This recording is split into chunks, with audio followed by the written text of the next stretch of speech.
Welcome back to Bloodborne. It's 11:18 in the morning on Thursday, December 2nd. I'm hoping to stream for about 2 hours, and I'm hoping to get through the Ailing Loran dungeon. And then, once that is done, we could either attempt the cursed Defiled Chalice, or we could start the DLC. Tomorrow I'm hoping to maybe play for a longer extended time, because it is my very last unemployed weekday with everyone else at school, at work, and I would love to utilize that time as best as possible and get through as much as I can of the game, because I'm not entirely sure what's going to happen next week and how I'm going to finish this series, but it will be finished. No worries. So the plan is Ailing Loran, and then after that, either jump into the Defiled Chalice or start the DLC by heading over to Cathedral Ward and using what was the item that we got? We got it a while ago. We have 3 cold flower buds. We need a few. I'll take a look at that in just a second. Oh, the keys. I think it's the key. That's what we're looking for. Eye of the Blood Drunk Hunter. That will get us into the DLC. If you remember, very early in the series, when we first got to Cathedral Ward, there was a set of clothing by a tree, by a fence, and we grabbed it and we heard a noise, and that was a great one trying to grab us, but we didn't have enough insight to see the great one, and he wasn't going to grab us because we didn't have this Eye of the Blood Drunk Hunter at that point. You don't get it until after you beat Vicar Amelia. So we got that, and we're ready to go. And last stream, as I showed, we used the Chalice Glyph, CUMMMFPK, to get over 1 million echoes, and we boosted our levels to where we want them: 50 vitality, 25 endurance, strength at 40, skill at 30, and then I'm just bumping up arcane probably till 25, just in case. I don't know if we can ever get those items that we had here before that we sold. The Beast Roar I don't really find a lot of use for. The Choir Bell, we're going to hold on to that, because that's going to help us possibly give health to our summons when we use them. And we are going to use a summons when we get into the DLC against Ludwig. Then we'll probably use a couple summons before then too, or before or after. 40 for a Call Beyond. Oh, maybe we should shoot for 40. We do still have that, and that will probably be very powerful. And then the Augur is going to prove useful a few times as we journey through the rest of this Bloodborne journey for 100%, including the DLC. I don't know how much I'll be using the Augur in the Chalices, but we do have that, and the Tiny Tonitrus we still have, so that's good. That takes 25. Well, maybe we can see what that does once we get to 25. Actually, I really didn't sell much at all. I think I just sold the one. I'm not even sure if it's an arcane. The wrist, the evil wrist thing that shoots out the skulls, kind of like what Master Ligarius did. That one we sold because we didn't think we'd ever get arcane up that high, but here we are. So I'm going to be, with Ailing Loran, it gets a little confusing. It's a little bit in depth. So I'm going to be using, Optinoob's video from about 6 or 7 years ago. I'll be watching and going his path. Where is Ailing Loran? Hmm. Did I screw something up? Let's see. There's the Defiled Chalice. We need 2 bastards, and we need 22 haze, which we can actually start making, but... Alright, let's see. So we need to go get some cold flower buds. Let's see. Let's go up to the insight.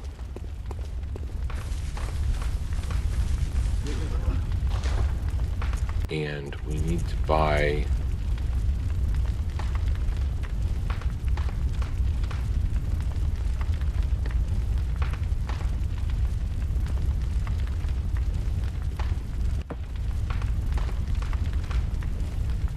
We need to buy 4 of these.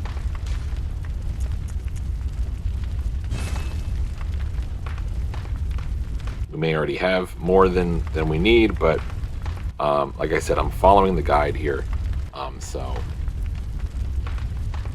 because it's so much, it's going to take so much more time if I watch and write and jot down notes, and I'm just going to confuse myself. I've already proven, even if I take good notes, it gets way too confusing.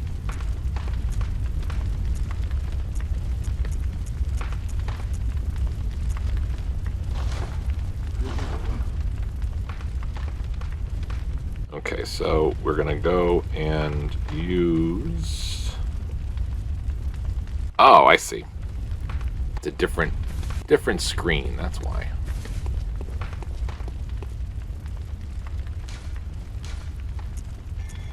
There we go. Okay. And we have more than 4 cold blood flower buds. We probably didn't need to spend as much. Let's conduct the ritual and let's get them moving. We have...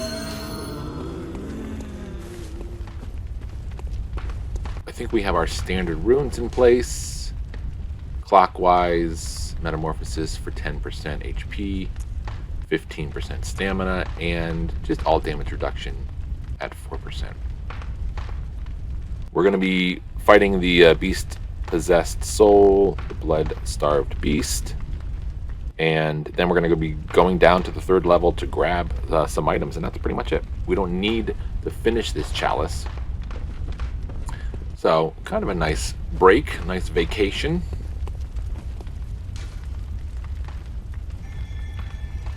How many? Oh, you know what? We have only 10 vials. Let's go ahead and buy.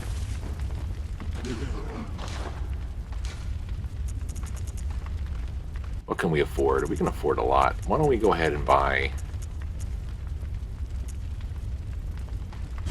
all we can.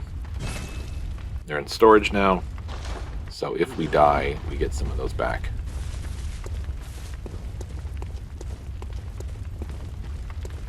This, and what is it? Is it a, I don't know what depth it is. It is a depth 4, so it will be difficult. And it is expansive, and that's kind of why I'm using this guide here, this video. There's an area that's like this giant, long wooden bridge over this hole.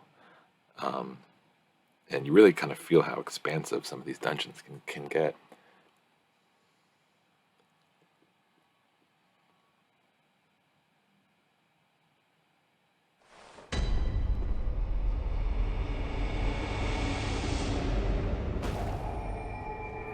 I'll wait for the video to catch up to what I'm doing. So I'm gonna try to be a good person and maybe not explore as much. But let's just take a look at some things while we're here.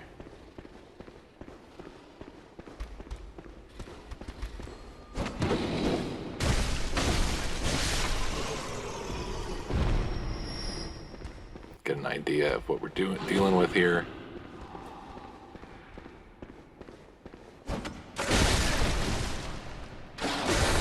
My bad, my bad.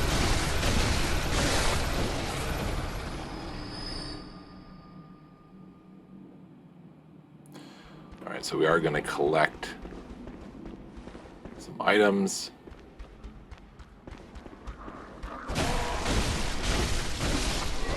Must be a bell ringing woman around here somewhere.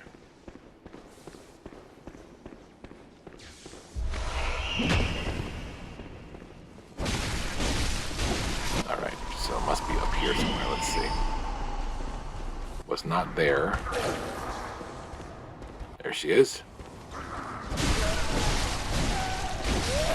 She's actually kind of strong, too. Let's see what's down here first. As I'm looking, it does look like probably did not need to go this direction, but we're here. We're going to see what's in here real quick, and then we'll go back.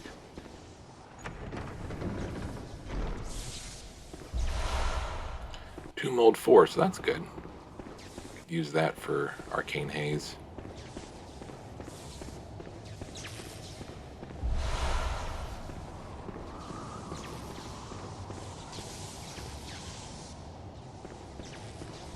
There's electricity in the air. What's going on there?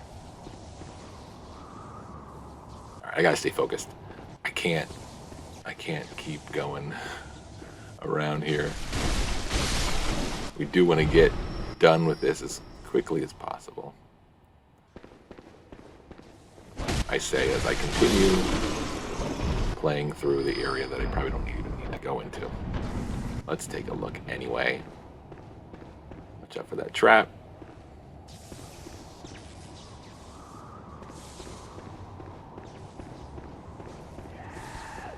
Oh, here we go. This is the boss, not boss, but the enemy I was talking about last time. Very framey, very jittery. The hair especially. Just kind of very aggressive, very fast, loud. Definitely creep you out a little bit. And we'll see that a few times. Ritual Blood 4, probably good that we grabbed that, to be honest.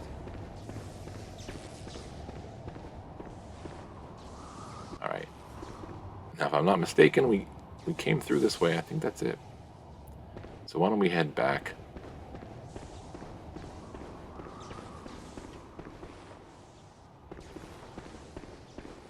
You know what? Let's go in here, because I think this is actually where I'm supposed to go.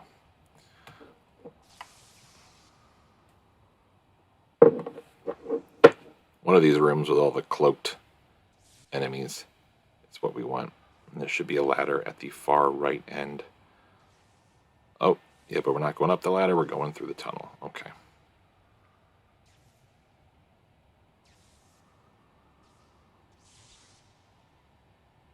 Let me just check. I know where I'm going here.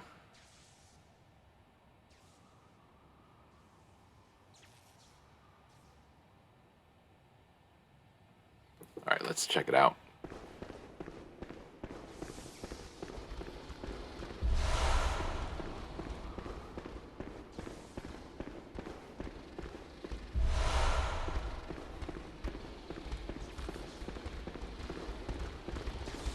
It's actually not the room I thought it was. So, all right, why don't we turn back?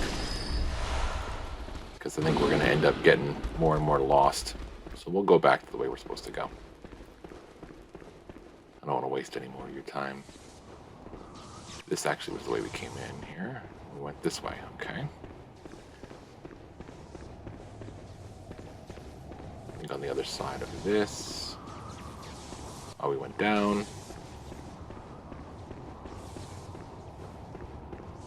And over here, okay.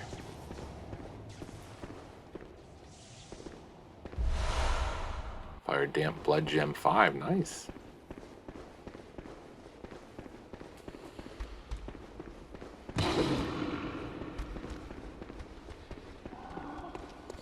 Alright, so we're done with the side door for now.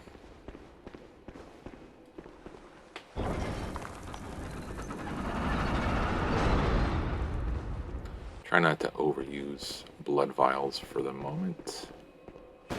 See, I do need to kick my health up just a little bit, but for now... Okay, so there's the boss door. This is the room we're supposed to be in.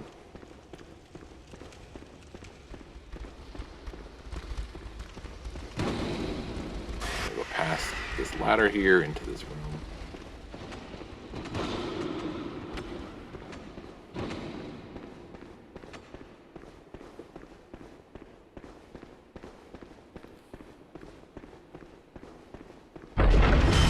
Oh, yeah, I forgot about that. There are new traps. New traps. To look out for.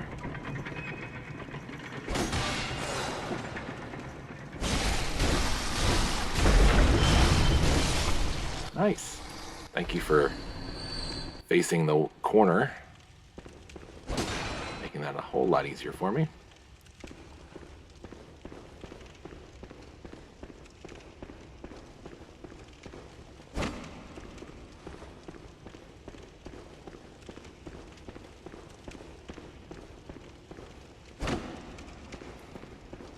Where is it? There's some more traps in here. You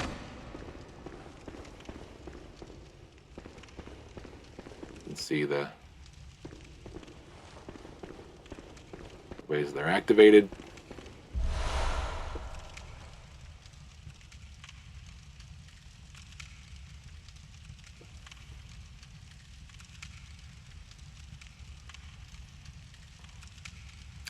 Oh, I did. I walked right past it. It's right over here.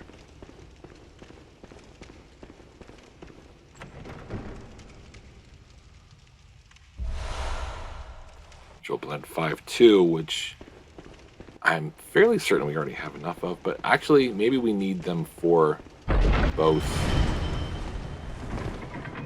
of the next two dungeons that we have to go into. And up the ladder.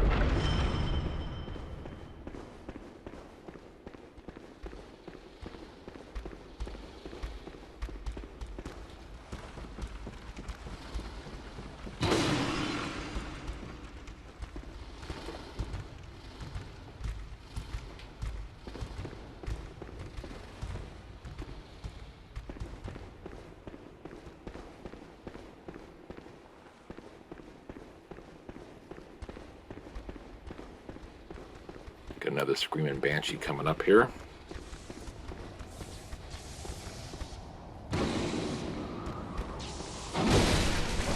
Oh, wow. The upper hand on me.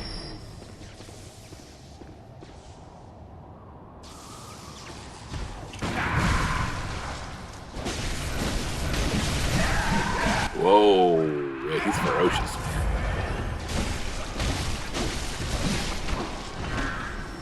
Got to be very aggressive with him, and sometimes you don't even know that he's coming. He can definitely surprise you, kind of throw you off your guard there.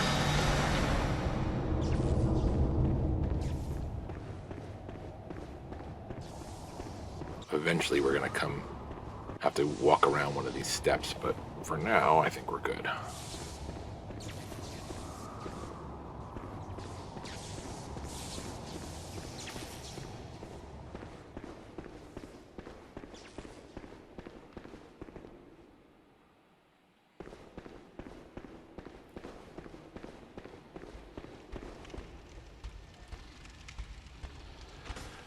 Then I think then we can go through the boss door. Okay.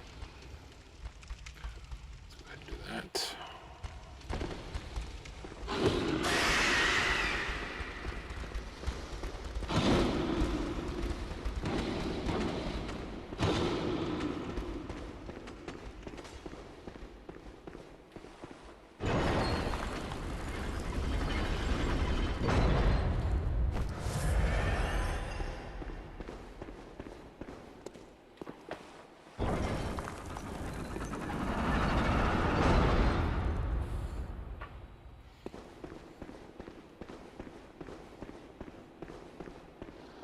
Watch out for lurking enemies like this guy.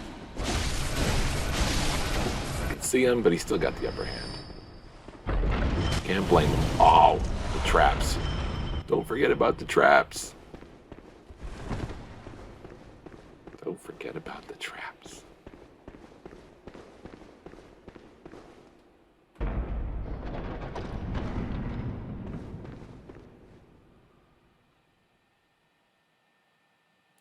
There is a wandering nightmare in the next room, but probably not worth it.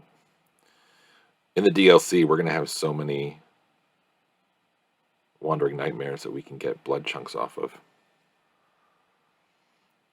We're going to be coming up to that giant wooden bridge that I was talking about. I just want to make sure I understand the path here. We're going to go up the left one and into the doorway first. Okay.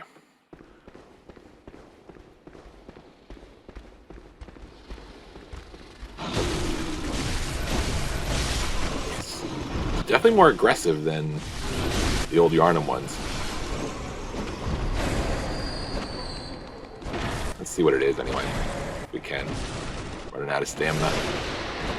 Alright, and one more. I thought there was one more. I guess he was dying as we were leaving him. Okay. We got Blood Gem Master last stream, which was kind of a surprise, to be honest. I thought we weren't going to get that yet.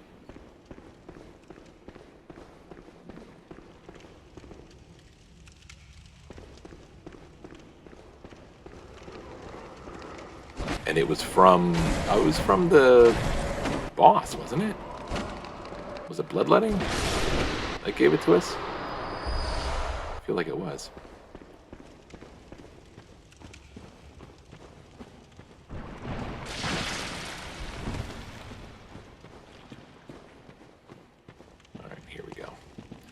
So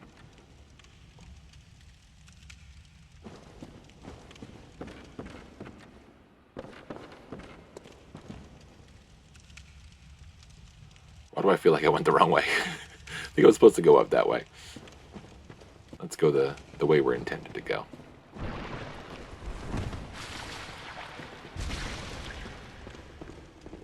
Another one? Oh, I already killed you. I see.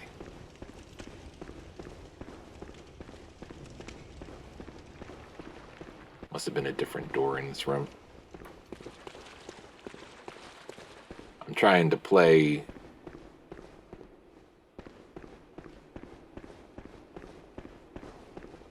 without staring at the video, because I don't want to take too much time. Well, let's see.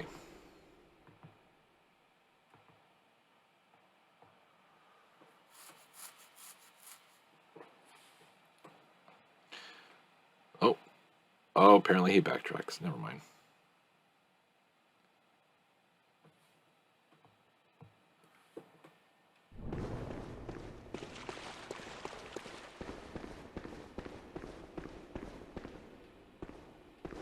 That's the way we came in. So it's over to the right here? Not there.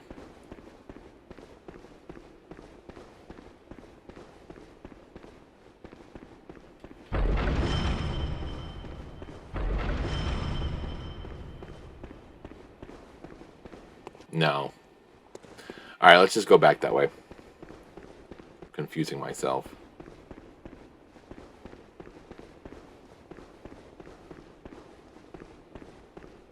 We'll take this route. It will be beneficial enough. It'll help us. It'll help us out. No worries. Let me see. It makes sense that there would be a way over here. We don't see one, so we will go this way.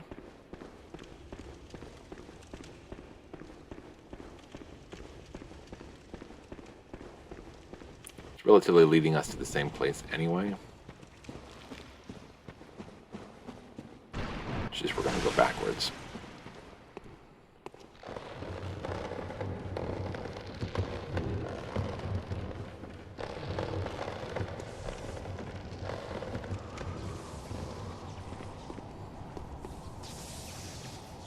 So that's one of the things we need.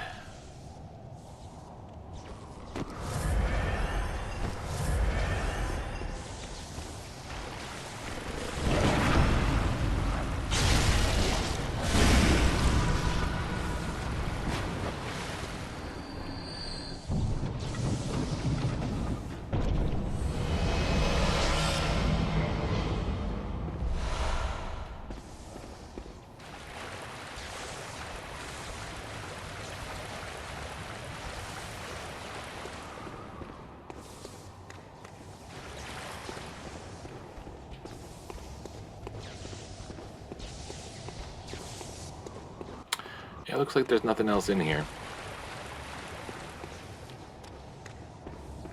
So we are going to have to find our way back over there. To that one. Alright, let's see. What the heck did I do wrong?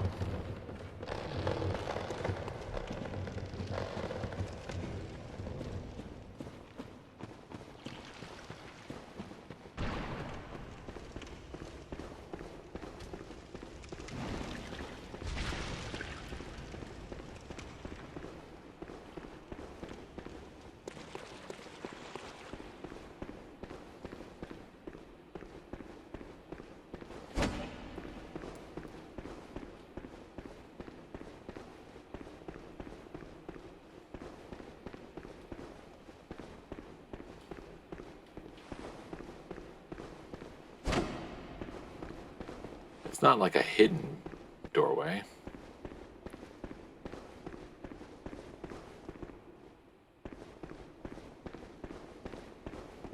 Maybe I'm looking at the wrong side too. Maybe it's over on this side. Totally missing it. No. Okay. Oh, hey, News Mom. Get lost in this map, by the way. Yeah. Oh, yeah. Definitely lost. So I'm following a video, but I'm spending too much time looking at what I'm playing instead of following the video. So, oh well. Oh. Whoops. It really is the boss. Okay. Well, let's see how we fare.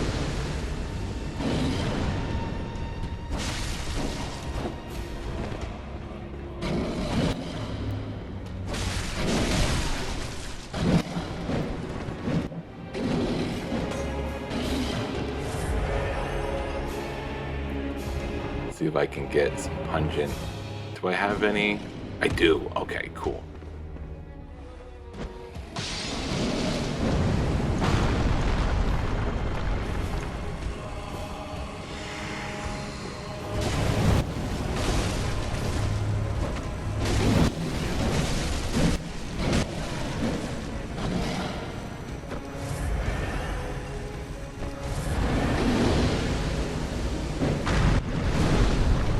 Whoa.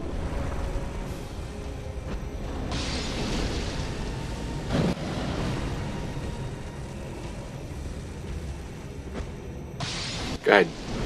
Go for it. Go for it. Go. Come on. Distract him.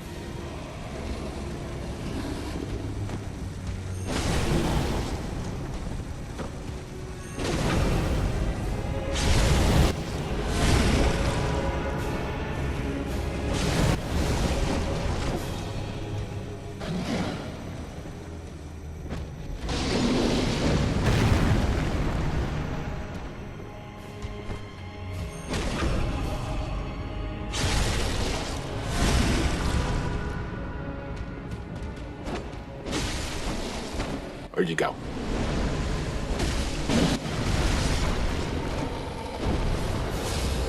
Okay. Ooh.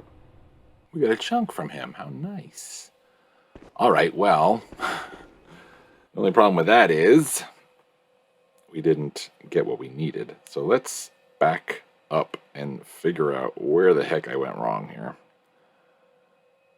We'll light the lamp, but we're going to have to double check the other door and go through. Light the lamp here.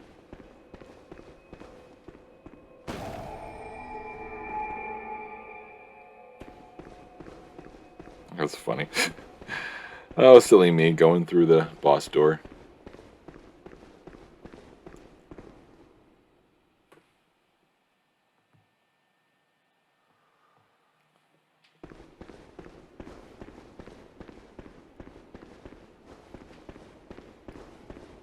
So we went through here and we opened the door. I don't remember opening a door though. Let's see.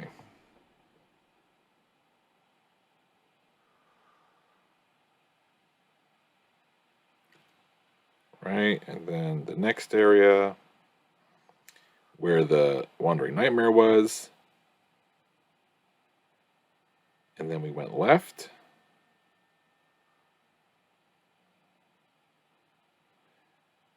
Oh. Okay. Apparently there was a side room that I totally walked past. Alright, go left.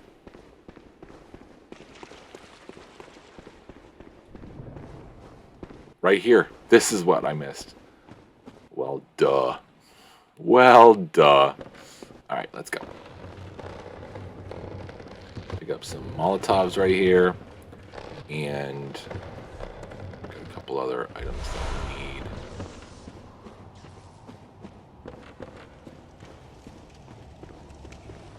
While it would stink to lose 139,000 echoes, at least we got the boss done, and we can move on to the next area. But I think it's just, yeah, I think it's just a treasure room here. I think there's another side mouth Steve in here. Side mouth Stan. I should call him something else. I don't see him actually. Actually, it looks deserted. So let's go ahead and raid. Blood 4. Oh, spiders. Spiders. Take 3 hits. They're a little beefy. And they hit. They hit. They can do you. They can do you one. That's for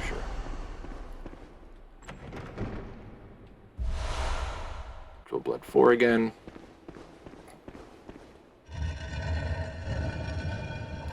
Yeah, we found the right path in the end. An odd fire, damp blood, gem 5. It's kind of nice. I don't remember what odd was. Odd arcane. We looked at it last time. I couldn't figure out what it was. And I think one more chest over here. No, that's it. Okay, all done. We could.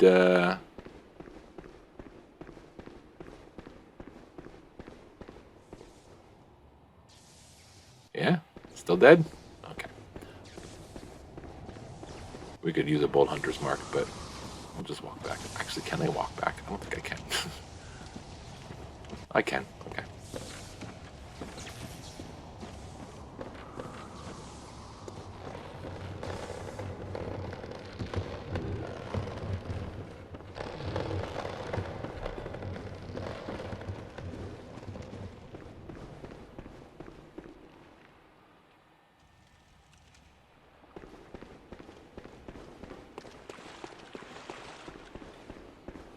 All right, very good.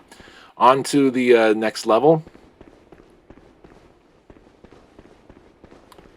And finally, a little bit of vindication for the blood-starved beast. Hopefully. And we still have pungent beast blood, so we're good. Let's go through the boss area.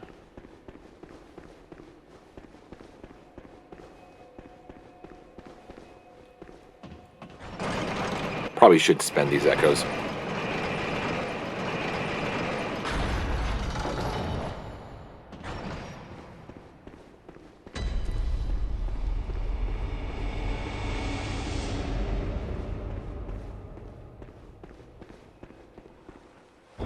Let's light the lamp first, and we'll go back to the dream. And then we will figure out if we need to collect anything here.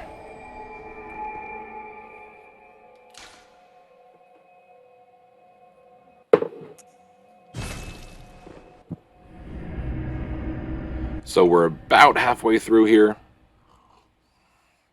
on this chalice, playing for about 30 minutes. That's a good place to be.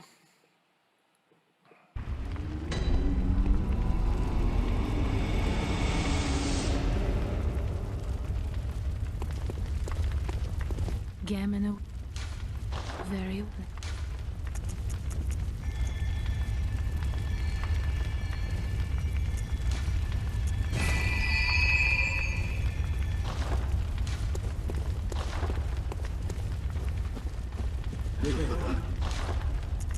We got 10 antidotes, so that's good.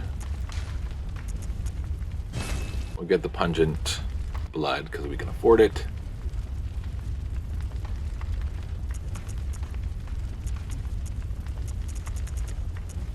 Not a ton of frenzy enemies to worry about in the Chalice dungeons. So we should be good. Should be good. Let's get one more fire paper because we can afford it. That way we have done a good job spending our echoes. So we won't feel bad if we end up losing everything eventually. Yeah. And I could change to a poison set. Let's actually look at the garb. What's best for poison? 63 on the White Church. Actually, I think White Church is probably the best one to use. Gascoigne is decent. Yeah, let's go ahead with the White Church.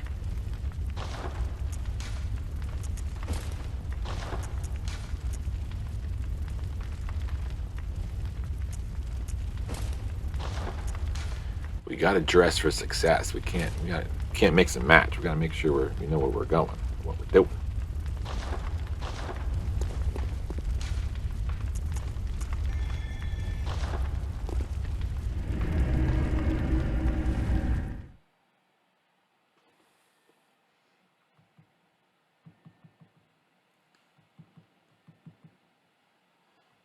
Catching up with the video because I went too fast through that fight. So layer, we need to collect ritual blood 4s, 6 of them, cold blood flower bulbs, 5 of those, and 3 ritual blood 5s, and the beast claw, which is the whole reason we're here.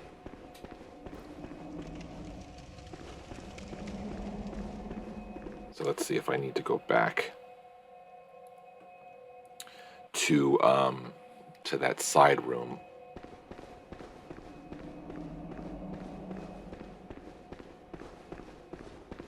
Let's see what's in here.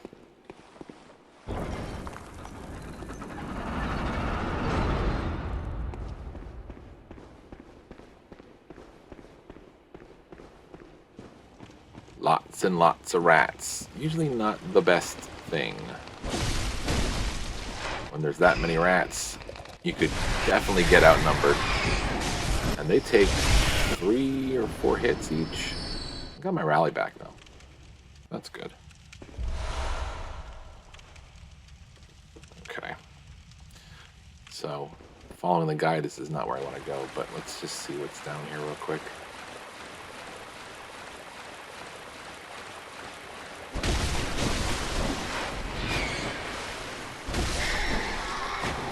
Thank you for waiting, other rats.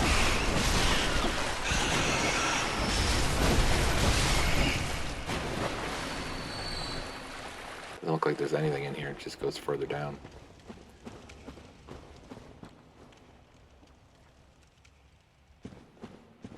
Mucky Muck over here.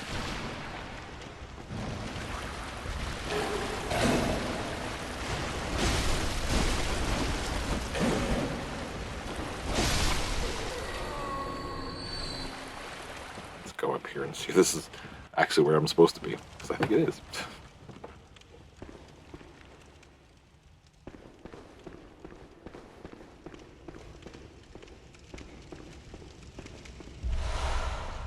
Ooh, Frenzy Cold Blood 7. Nice.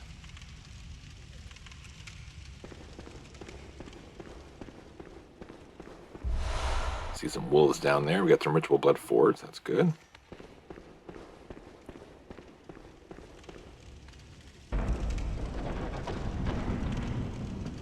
Down here we have a treasure room with a side mouth. Steve.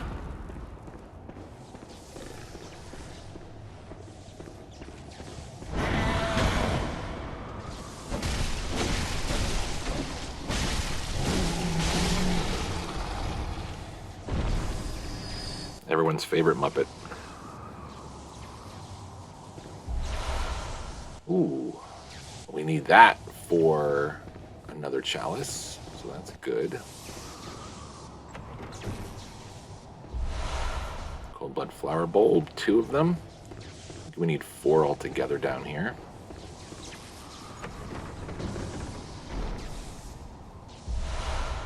There's the other ones that we need, I guess.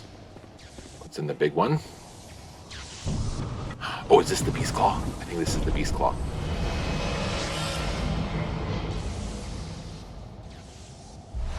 There's the Beast Claw. And there's the trophy, Hunter's Essence. Excellent. So that was the last weapon that we needed to have in our collection.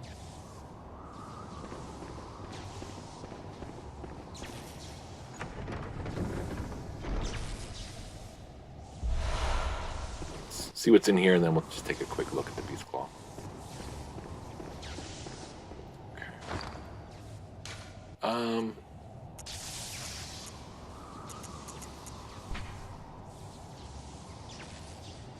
Not much of anything to really write home about, to be honest. 31. It's a thrust. 180 durability, so it's not as useful as some of the other ones that we've been using, namely the Saw Cleaver. But good. Okay. Always good to get a trophy, you know? Let me pause here for a quick second and see if I'm supposed to drop down here to get anything else. Doesn't look like it. Okay.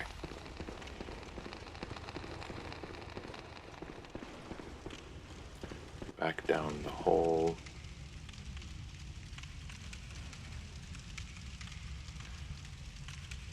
Probably not necessary because I think I already collected what I needed out of here. Yep, I did. Okay, we can go back and go into the other door, which we just came out through here, so I think it's... Actually, I guess we do have to go this way. All right.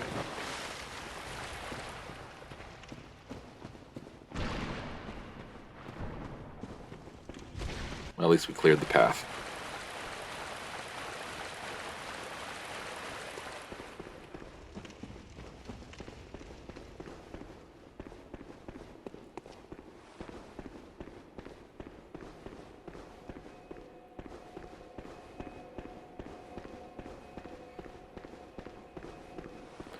So let's see. So the door is there. We'll drop down, go through a tunnel, grab some pungent blood cocktails. I didn't even have to buy them. And go up some steps. Let's do that much.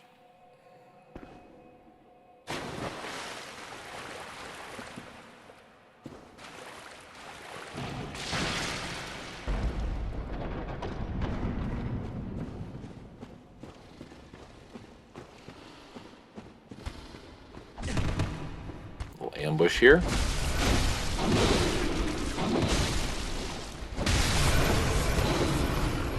Watch out for the cloak. Though we do have poison garb on, so we'll resist a little bit more of it.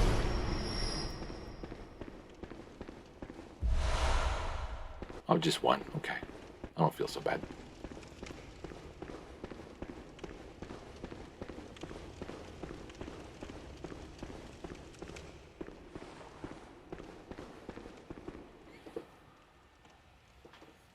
Yep, this is the right way.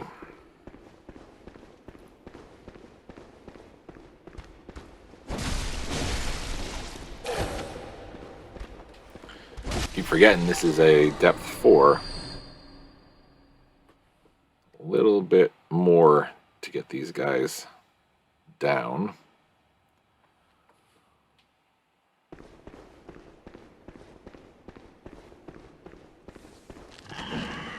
Alright, well, let's deal with this. There she is.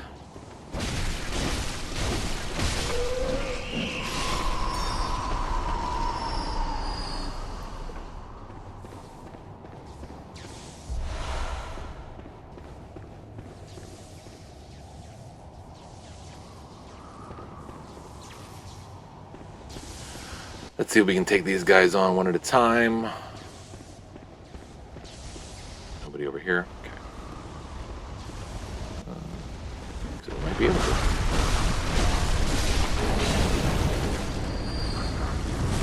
Ooh, who's breathing fire? Who's that? Nice. Getting double hits in. Oh, and I died.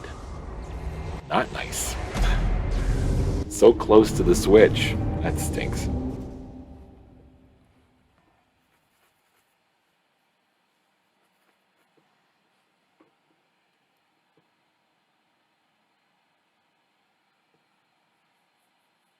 At least it gives us a reason to go back, get those echoes back. Get revenge, you know, that kind of thing. Otherwise, we would just be going through there. Not me. Oh, stop.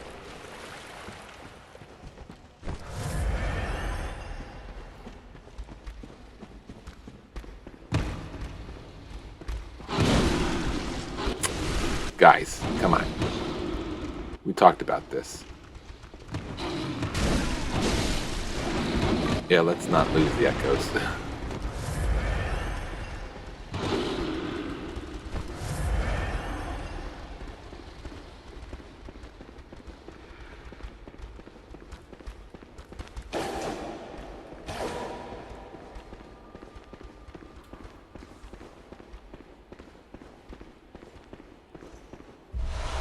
This is not where I was supposed to be, but I'm glad I got 3 blood vials.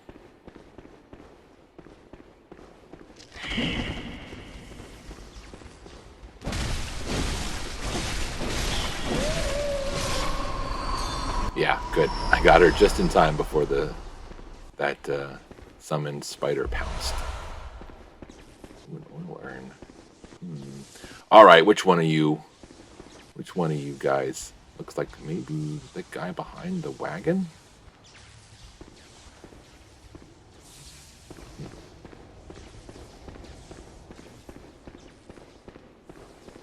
Oh, never mind, right here. Nice. All right.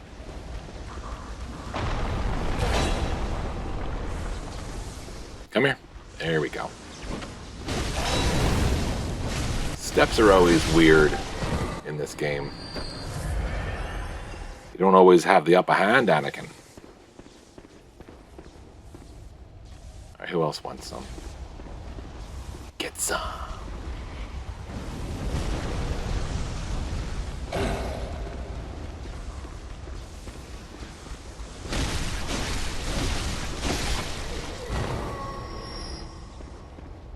This guy, if he's behind the wagon, should be... I wonder if I can parry him.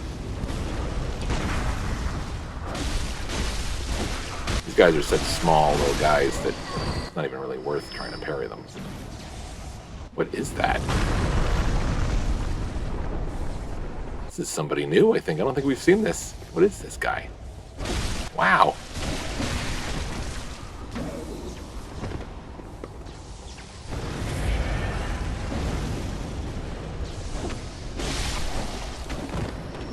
Fairly low health, but that's the kind of cool thing about these chalices. You meet you meet new people along the way. It's fun to meet new people. Make new friends, you know?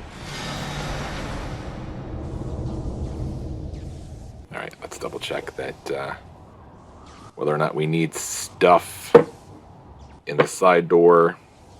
Playing? No, playing. Before we go deal with the blood-starved beast. We probably should spend our echoes. We're finally getting to the point where once you get through an area, it feels like you're actually earning enough. And it makes it worthwhile to return to the dream every level and spend those echoes, because you're leveling up nice. Back up the ladder to the boss door.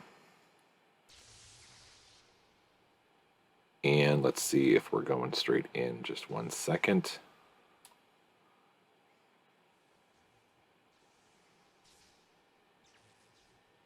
We are going in, okay. That's not the way to go. This is... Nope. That was the way to go.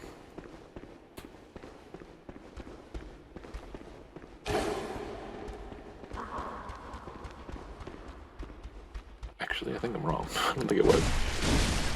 There's nothing in here.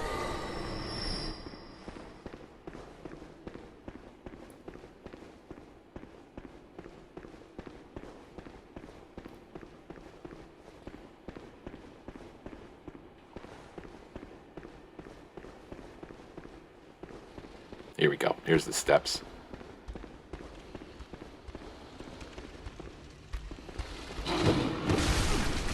Still getting hits on me. I'm kind of impressed.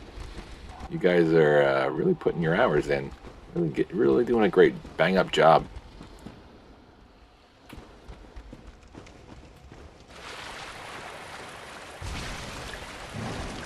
Okay. Just one little hit. Not too bad.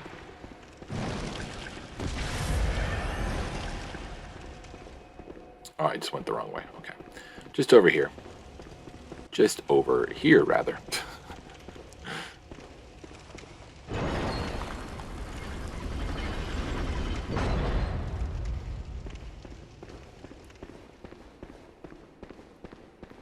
Now again, I put this outfit on at the start of the dungeon. You can always put it on right before the boss fight. And we're probably going to end up heading back to the dream beforehand anyway. I don't know that this necessarily is proving to be useful before we get to the Bloodstarved Beast. It's not really any. Well, I mean, there was like 1 or 2 poison enemies.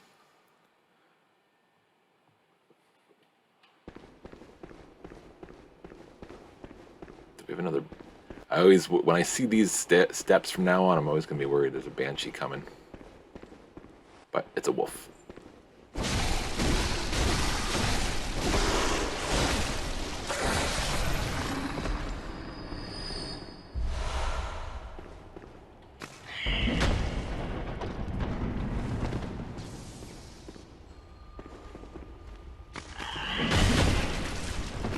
Oh man, oh no.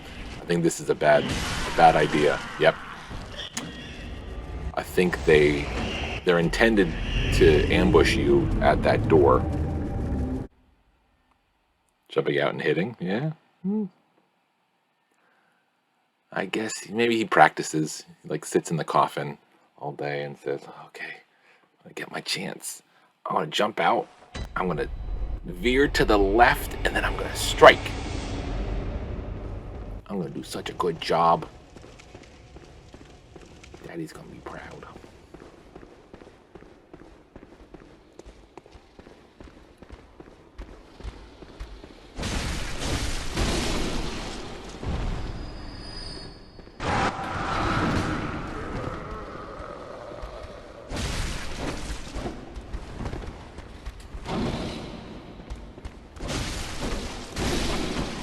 There we go. No hits. No hits.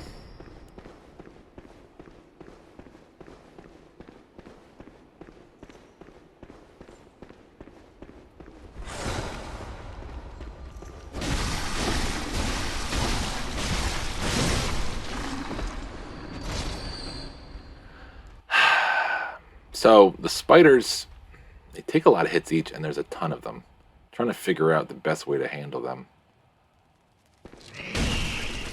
Man, and their reach is crazy. Like 3 hits. They're just going to keep coming. And they can really get you. Oh my goodness. Come on, come on. There we go. Heal. And heal again.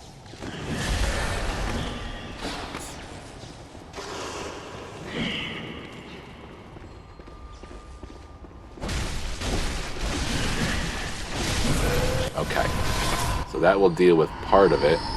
Let's go back down and find the other Belerian woman. It's over here. I got 40,000 back? It's still the spiders. Still the spiders. Come on. You guys never learn.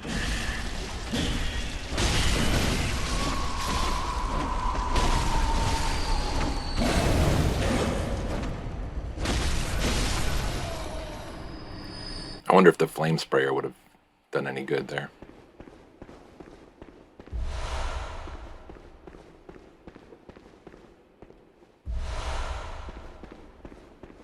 All right. Well, let's come back up here and double check that I didn't miss anything else that was worth grabbing.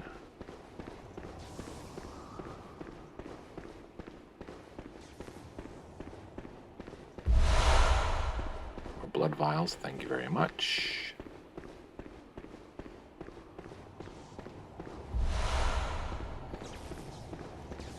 I got a third of the echoes that I lost, I think. This wolf is still in here, let's see.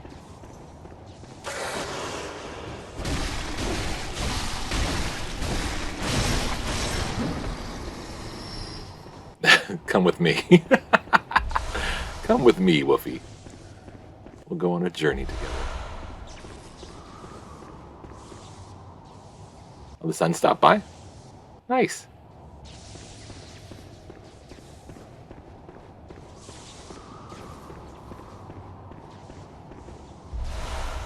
Frenzy Cold Blood, we'll spend that later. And rank 7, which must be a lot. Hey, rascal. Just dropped by to say hi and lurk. Just gonna have you on while I game. How you doing? I'm doing great. I'm gonna try to get through this chalice. At this point, probably going a little slower than I thought it was gonna go. Maybe a little bit more after this is done. What you playing?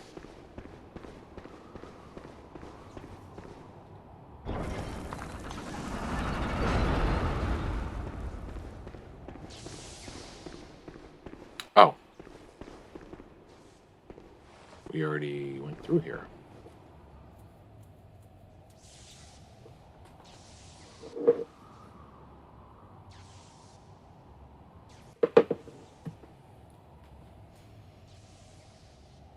Checking the video to see what we need, so... did we go through the door at the bottom?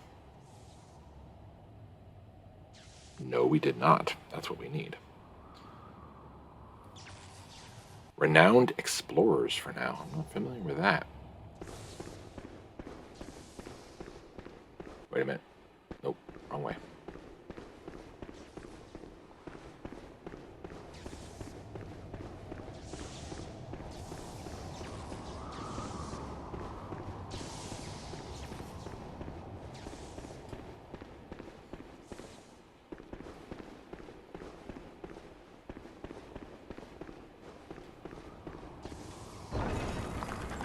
Roguelite, card-based, and turn-based exploring RPG. Yeah, interesting.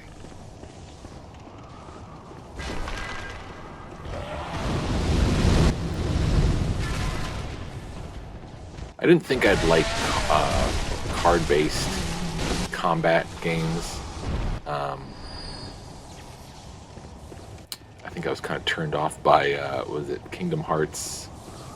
One of those, I think it was like a game that was made just for the DS back in the day. I was like, this whole picking cards and stuff, I don't like it. But costume, shoot, what the heck is it called? Costume Quest. Found that to be enjoyable, and there was another card-based combat game that I played. Oh, it was Lost in Random. It just came out this past year. It's kind of fun playing that way, you know? You get to pick how you battle and stuff, and I always like rogues. Always like roguelites and roguelikes. I like how random and unexpected gameplay can be. Alright, I think that's probably all we need, and then I think we can do... Oh, you never heard of Costume Quest? Yeah, Costume Quest 1 and 2, I think it's, shoot. I was gonna say... Darn it, I can't remember the game developer. Oh, man. I'm drawing a complete blank, but it's cute. It's a cute kind of Halloween-based game. And the second one's about, I think, aliens. Maybe they're both about aliens, but it's a bunch of kids in costumes, and the different costumes they wear give them different abilities, and they use cards. Card-based games that I like are Slay the Spire, Renowned Explorer, and Night of Full Moon. I'm familiar with Slay the Spire, but I never attempted to get into it. What are we doing? We're going back down and through. And we already have the boss door open, so I think we're just going. We're going to it. Yeah. Okay. I mean, I guess we can go back the way we came. If I can figure out where that is. Let's see what this is first. Plenty of blood vials. Watch the trap. Play on mobile. Yeah. That's probably the best way to play those kind of games.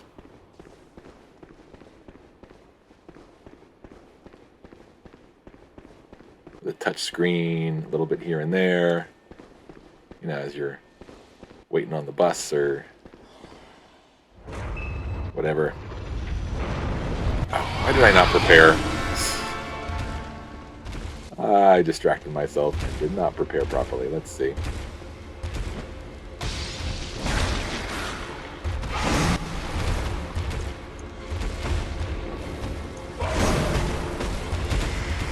Alright.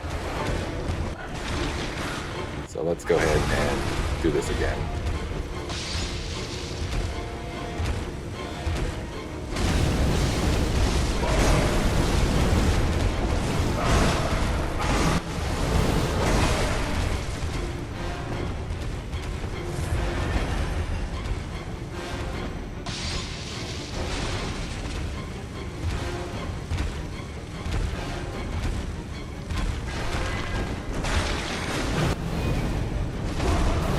Ah, darn it, didn't get the visceral. Alright, now I don't have antidotes ready, so I'm probably going to really regret.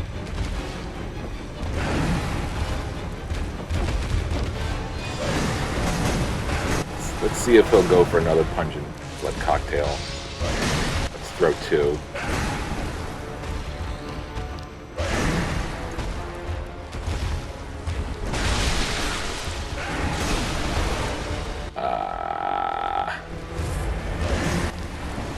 Did not seem to go for it too well, but we can try it again.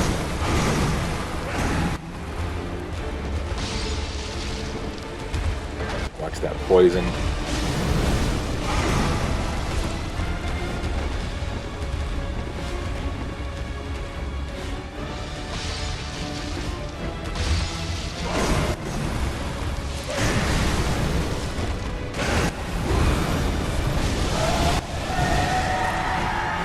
Yeah, we're gonna die pretty quick from the poison. We're not too careful.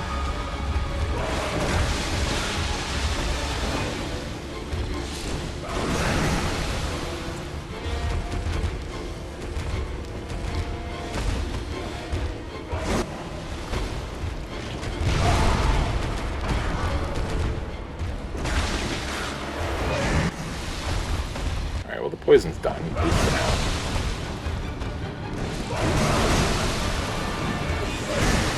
Let's take the lock off.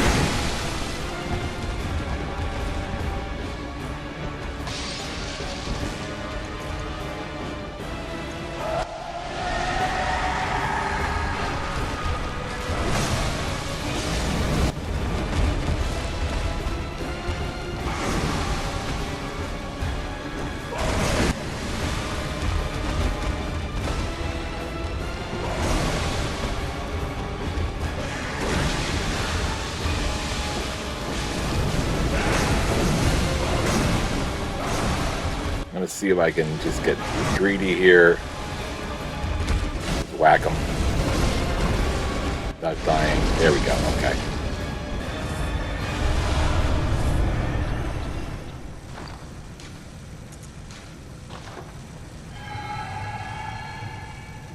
Okay. Well, that worked a bit better than than I thought it would in the end. So, pungent blood cocktails work pretty well against them. Fire gets them good. Oh, thank you. Beast blood pellets, if you can whack them a bunch of times, and the pungent blood cocktail for at least I'd say the first half, if not 2/3 of the fight, kind of distracted them enough that you could really wail on them and use the beast blood pellet. So that worked out pretty well. You of course going into this, you want to do a cloud save first because that could end badly. But again, you can also get to the boss door quickly. Anyway, if you do lose to him. But what we learned the last time, well, the first time that we met this boss, was that it's good to back up your save. You don't want to lose those fire papers and beast blood pellets. Of course, that was so early in the game that we weren't able to purchase either of those things afterwards if we did lose. So, but we're good. We're good. Apparently, there's actually more stuff I'm supposed to get. Uh-oh. Oh, no, this is layer 3. We're not there yet. Okay. Wait. Yeah, it must have, I must have let the video play while I was fighting. Okay. All right, so let's light this. Let's go to the next layer. We'll light that lamp, and we will go to back to the dream to spin these echoes.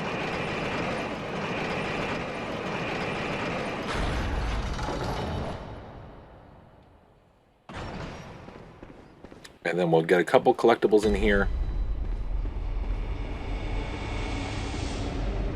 It's kind of why I want to follow the guide, because I want to know what exactly I actually do need to collect so that we can be done and move along.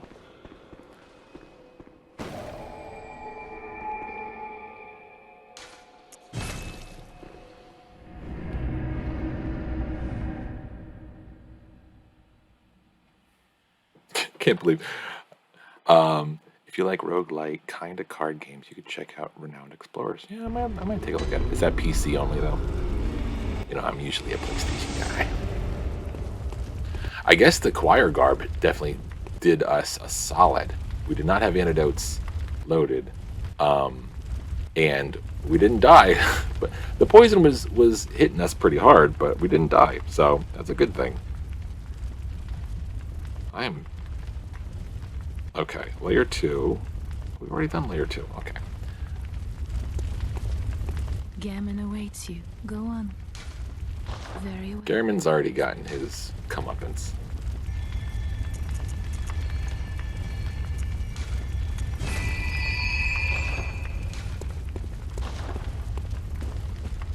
Re-up on fire paper and beast blood, which I still don't think we can buy, which is weird. At this point, you should be able to buy it. Oh, we only get 3. Can't afford beast blood pellets anyway. But right, they don't sell them here ever. I wonder if there is a badge that you can get in the game. It's just not part of the main run that will allow you to buy it with echoes. But we always have insight. We always have insight to spare. Especially once we fight bosses and stuff. It's only PC, not console.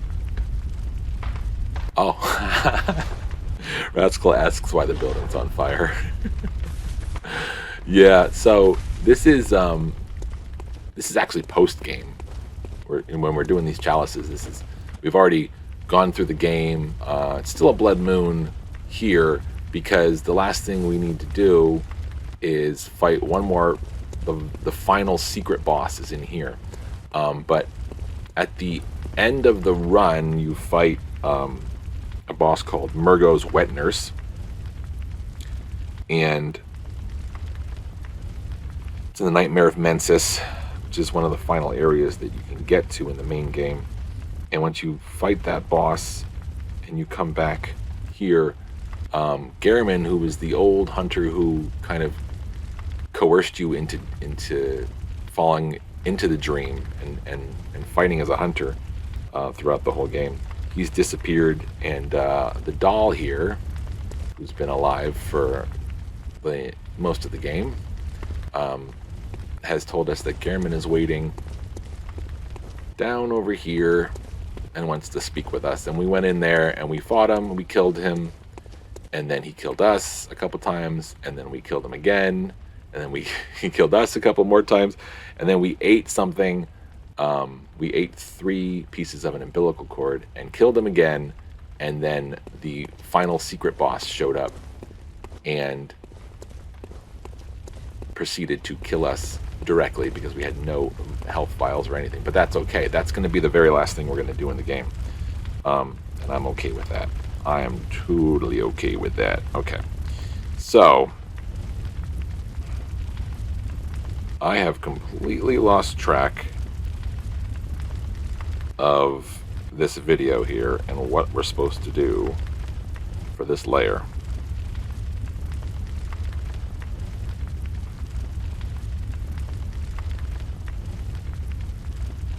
So give me one more minute here. Because during all of that, I thought I was going to be able to find what I needed.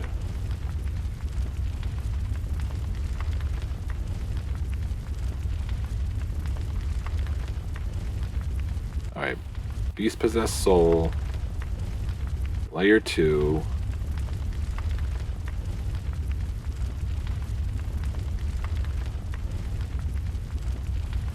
It's probably very quick, whatever it is. Just have to get a couple items. Alright, here we go.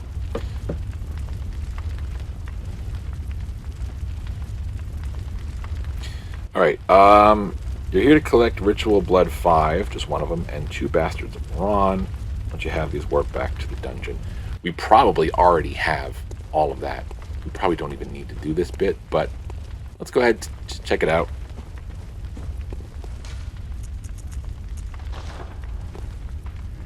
Yeah, eating umbilical cords. Yeah, gross.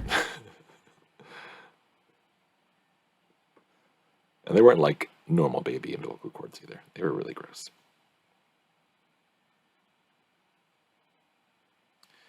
Head to the right, up the steps, through the right door,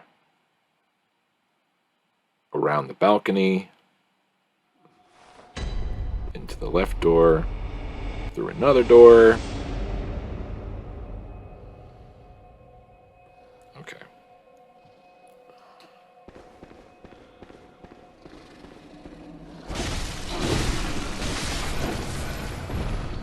So after saying all that, oh, there you are, spider.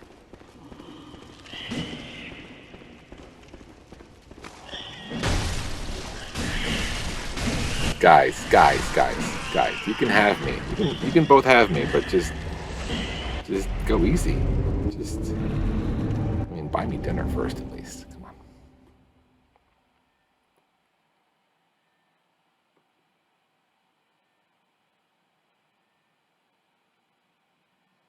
All right, straight, then left. Ish. Oh, you have them. Okay, I'll take them. Thanks.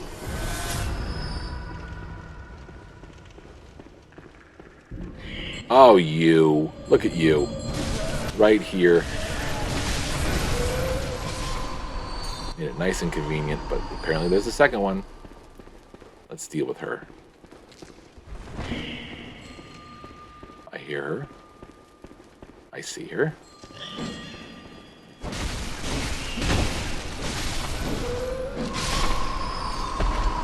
I've dealt with her. Okay. Let's see what else is in here real quick. So, unfortunately, it's about 20 minutes away from the time I wanted to stop, so I think we're just going to do just this chalice today, unfortunately. I streamed last night, and I only got about 4.5 hours of sleep. I don't think I'm going to be able to do that again tonight. I do have to wake up real early tomorrow to get the boys to school. They have choir in the morning. So I don't think I'm going to come back tonight. Tomorrow, I'm hoping to do kind of a long day of streaming tomorrow. Who was that?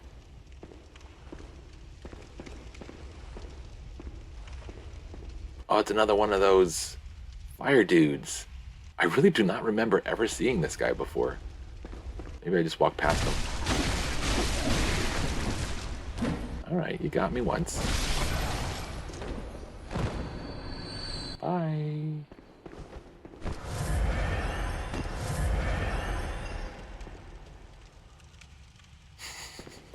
I'll rest when I'm ready. I'll rest before my new job starts on Monday. But until then, we got a lot of streaming to do. No, this actually has gone fairly well. Ooh, wallpaper. It's always nice to get. Yeah, here he is. My man.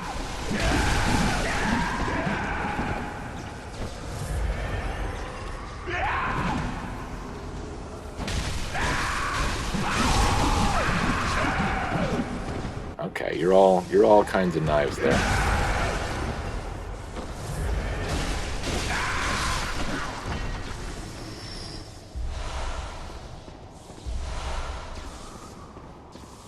We got most of our blood vials back. Good. We don't need to do this, but let's do it anyway.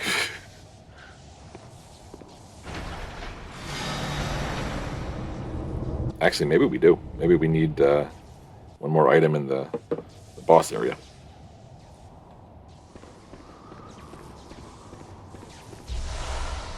More bolt paper. Always worth it. Always worth it. Very nice. Well, we came in this room for a reason, so it must be necessary.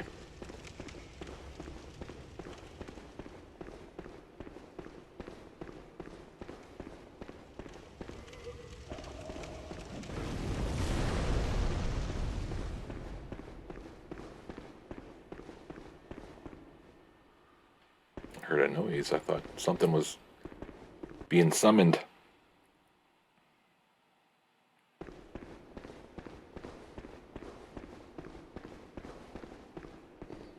Okay, back to the boss door. I think. Let's see.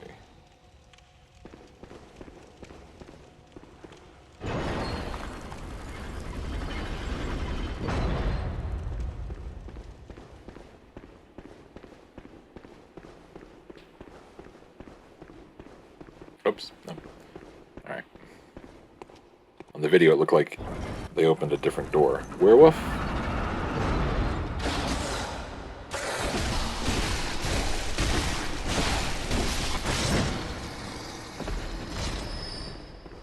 Ladder. Thanks.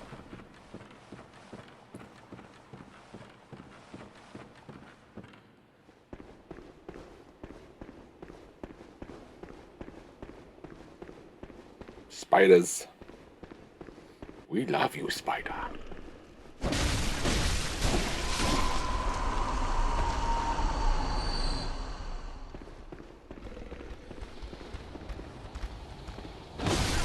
Still got the church garb on, so these guys don't hurt as much. So he's nice. Oh, but there's more. But wait, there's more.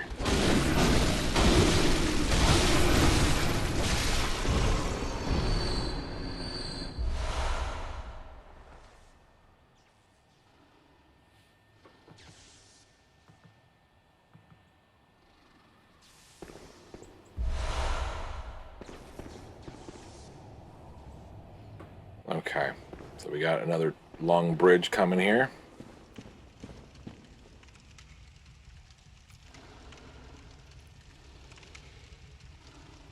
Cross the bridge.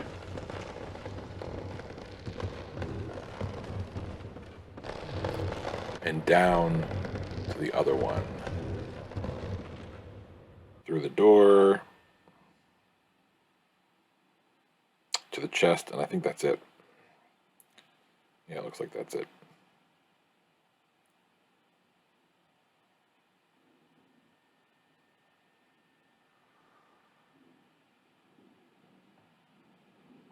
Should be good, yeah.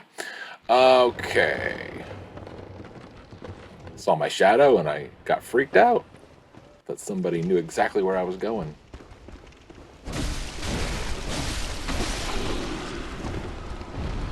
Wandering Nightmares here too. Might be worth.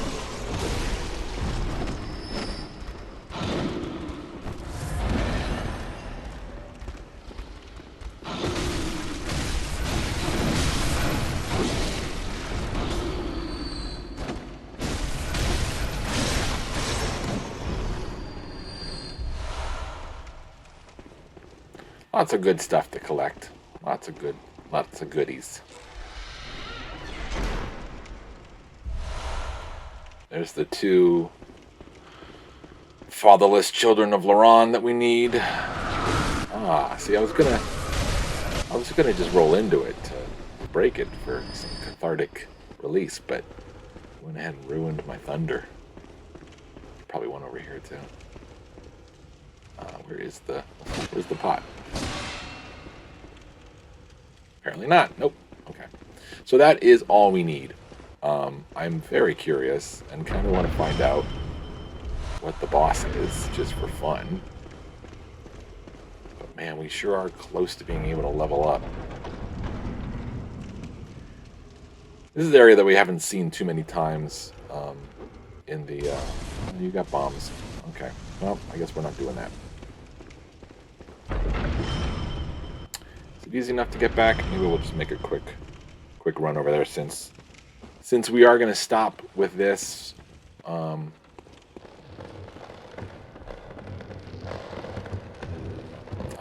don't think we have enough, though, to level. We need a little bit more.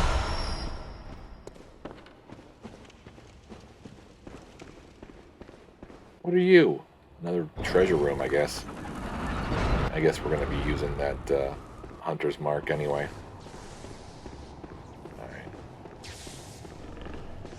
Side mount Steve. Ooh, with a little jumpy. Good job, Steve.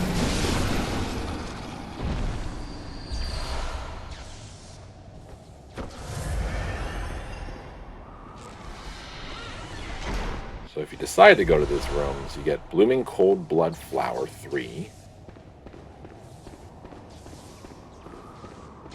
In the big one, you get, let's see, something.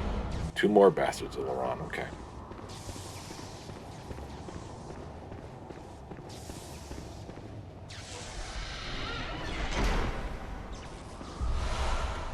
And 3 more Blooming Cold Blood Flowers. I don't know. I assume we probably need those for some of the chalices. Maybe none of the ones that we need. But either way, it's good to have them, you know? Can't say that we didn't do a good job getting stuff. Okay, now we have enough to level up. So that's all you need to do with Ailing Loran. On the 2nd level, we collected a bunch of stuff, and we got the Beast Claw, which gave us the Hunter Essence Trophy for getting the last weapon that we needed. It's always good to have more stuffs. Exactly.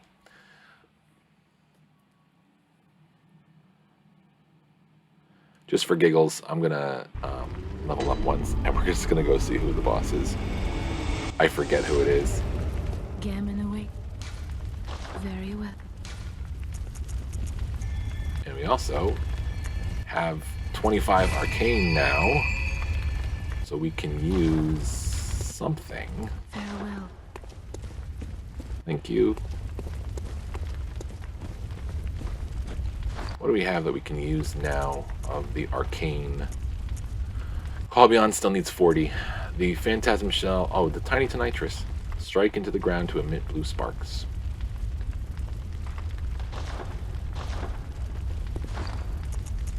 Just for fun, we'll give that a try.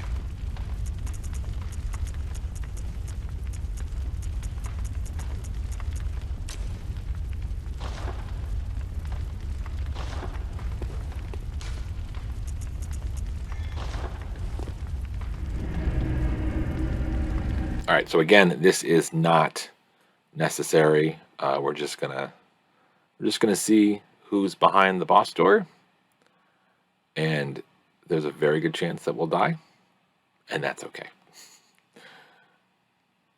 We've lived a good life. The next chalice to do is the cursed Pthumerian Defilement Chalice, where your health is halved and you have to fight three through 3 levels.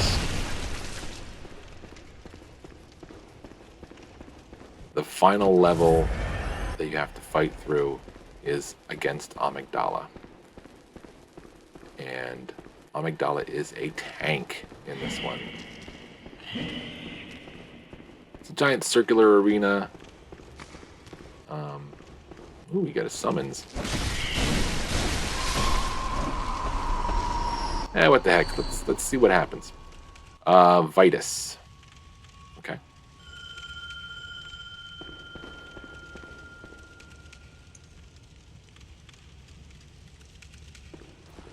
Let's see what this does. It uses 6 bullets. Wow. So, that's 6 bullets we're never going to get back. But that's okay. Alright, just for funsies, let's see who's behind door number 3.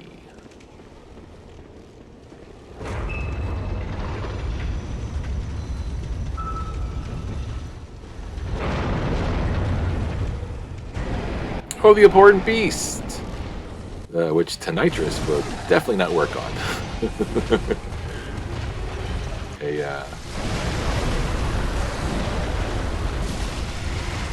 A bolt resistant set would definitely be better.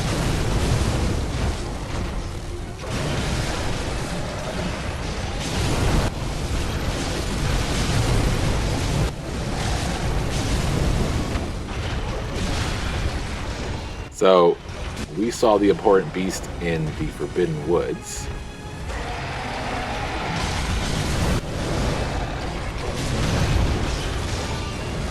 He was a cannibal lunching on some villagers, asking us where to go. And I think in the playthrough that we kept, no, actually, I think in the playthrough that we kept, we ended up actually fighting him.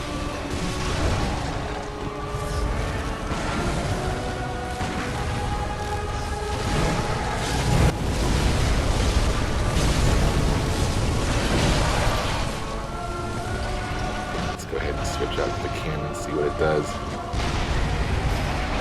not much at all. Cannon's always best for like a Hail Mary at the end.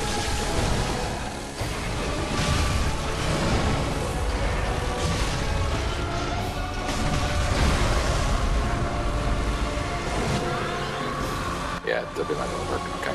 Alright, well, this may end badly. But we won't know until we do, you know?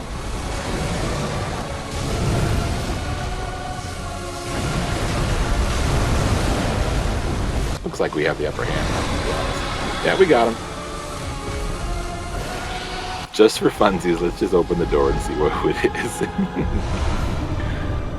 The lower Loran Chalice, which we do not need. A Bolt Damp Blood Gem 5. And a Bloodstone Chunk. I mean, who doesn't love a good Bloodstone Chunk, you know? Very cool. So that's that, and it actually is the end of the chalice. So, you know, if you're a completionist like I am, you can feel free to come in here and fight the Abhorrent Beast. Not too bad. Of course, we did use a summons, but not knowing who we were going to see when we came in here, we could have prepped a little bit better by putting on Henrik's outfit instead of wearing this poison resistant one. We could wear a bolt resistant one.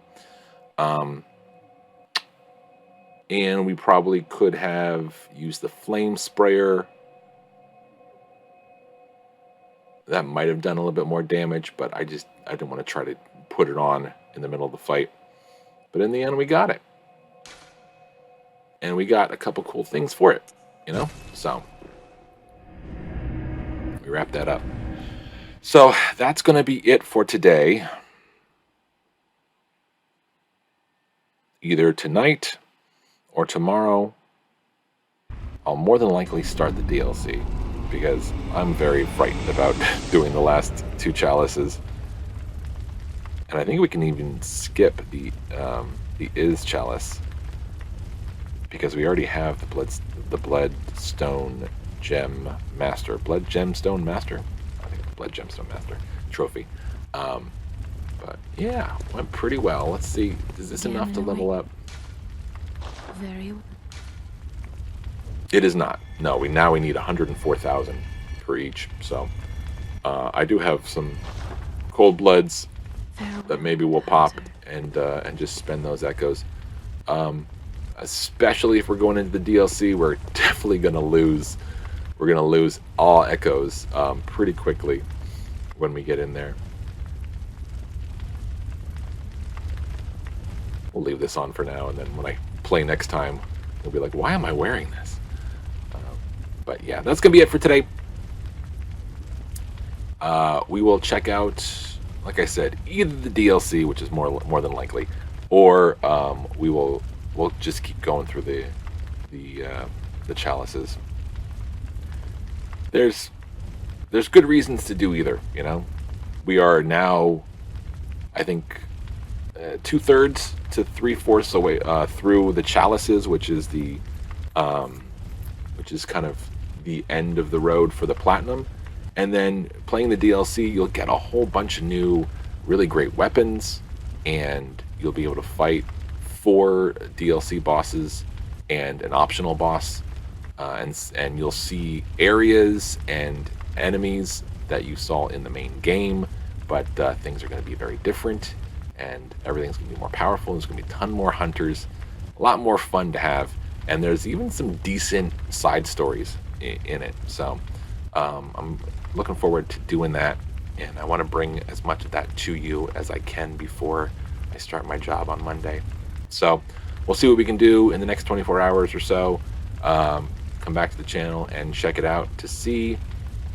And thanks Rascal and Noob's mom for coming in and keeping me company while I fought through the Ailing Loran Chalice and stared at my phone to figure out where the heck I was supposed to go. Thanks so much for coming into the stream. Hope you saw something you liked. Hope you learned something. Hope you have a great rest of your week. We're almost done. Friday's tomorrow. So, and hope to see you next time. Until then, take care.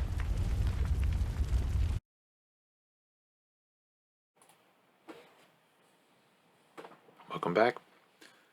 So for the second half of this video, we're going to do something a little different. For the cursed Pthumerian Defiled Chalice dungeon, I did stream the first third of this dungeon and ran into, we'll call them a lot of issues with the first boss of the dungeon, the boss of the first layer, the Keeper of the Old Lords. The thing about this dungeon is, for the most part, it comes in at a time when you are getting fairly used to having high vitality, high strength. You're getting used to using your arcane. You're doing everything that you're doing. By this point, you've either completely gone through the whole game, beaten Murko's Wet Nurse, maybe even beaten Gehrman like we have, or if not, you've been progressing through these chalices as you get the chalices themselves, the cups that you get for beating certain story progression bosses. So by the time you get to this one here, you should be fairly high level and used to having a lot of power behind your attacks and not necessarily having to worry about a few hits from some higher level enemies that might take you out. Unfortunately, with this one, your health is cut into half, and the enemies are more powerful. They take a lot more to get down.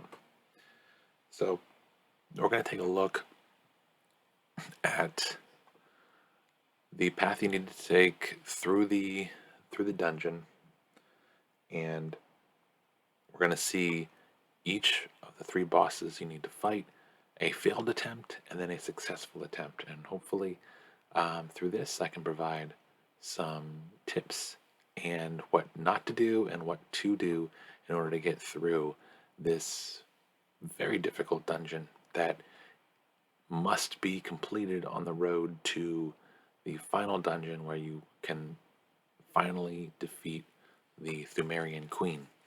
Again, as we looked at before in a previous video, if you are familiar enough with the root chalices and you can use them to your benefit, you can pick the right root chalices and skip a whole bunch of these dungeons that we've been doing and go straight to the great Pthumerian Ehil Chalice dungeon, I think it's called.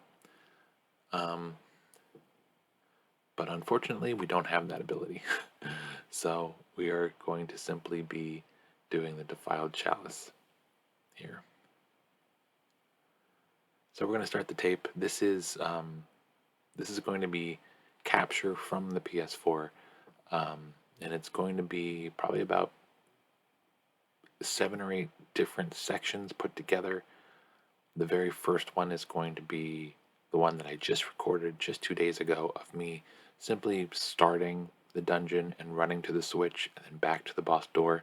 And then everything after that is going to be actual gameplay from my first attempt through the dungeon and a failed boss fight and then the final successful boss fight. And we'll talk about how many tries it took me possibly on all 3 of the fights. So we'll get started here.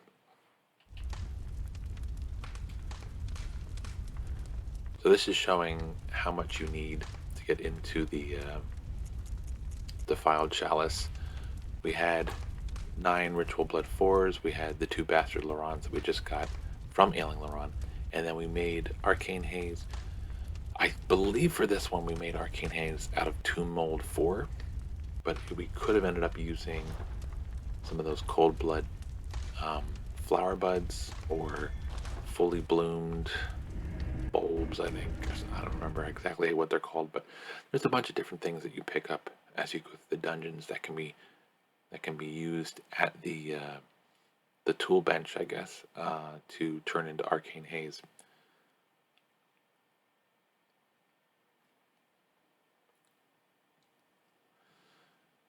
So again, this is me just kind of showing the path that I recorded after completing this dungeon as well as the dungeon after it. So I'm going to be a little bit a higher level than you may be when the first time you go through.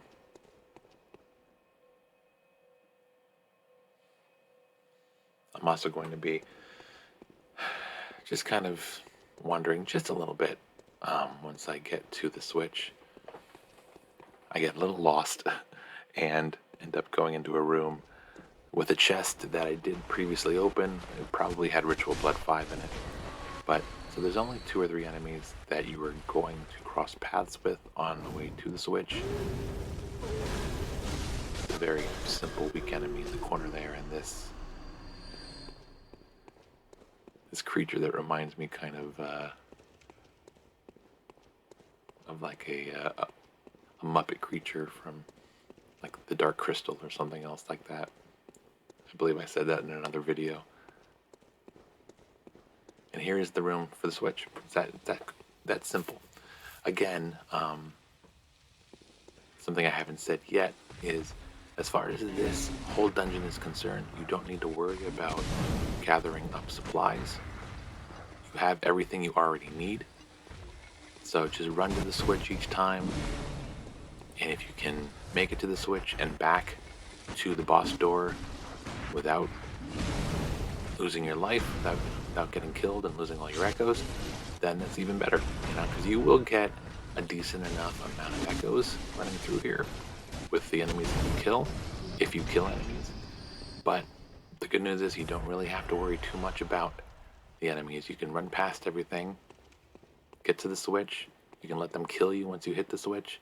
All you need to worry about is the 3 bosses, and just get through this dungeon as quickly as you can, and don't stress about it. I wouldn't bring 100,000 plus echoes into this dungeon, because you're going to lose them. This is a room we do not need to go into. I kind of wandered off into the wrong area. But we will head upstairs and you'll see a chest that's opened, like I said before. I think it had a Ritual Blood 5 in it. Unfortunately, it's also a trap. So a couple spawns come in. There doesn't seem to be a bell-ringing woman that we can kill to get rid of them. So we have to take them all out. And they do a pretty good number on me, as you can see.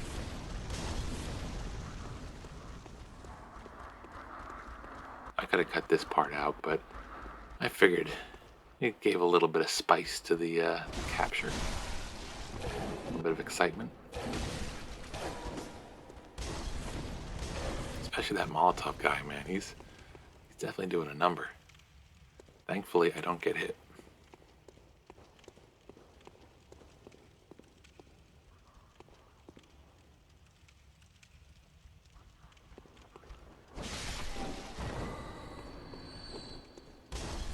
You can see the damage that we do to them and what they do to us.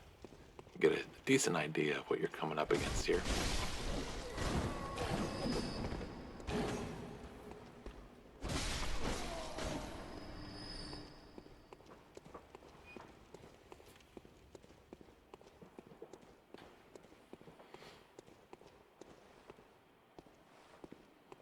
And again, I wandered back into this room when I didn't need to.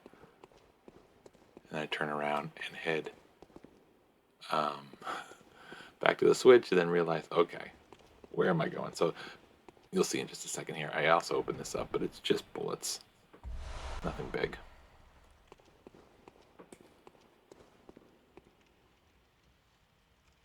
I was considering cutting this part out and starting from there, but decided against it. This is the path back.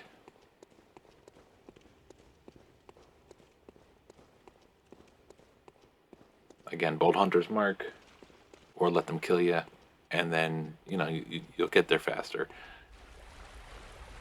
But if you retain your echoes, you might actually be able to level up.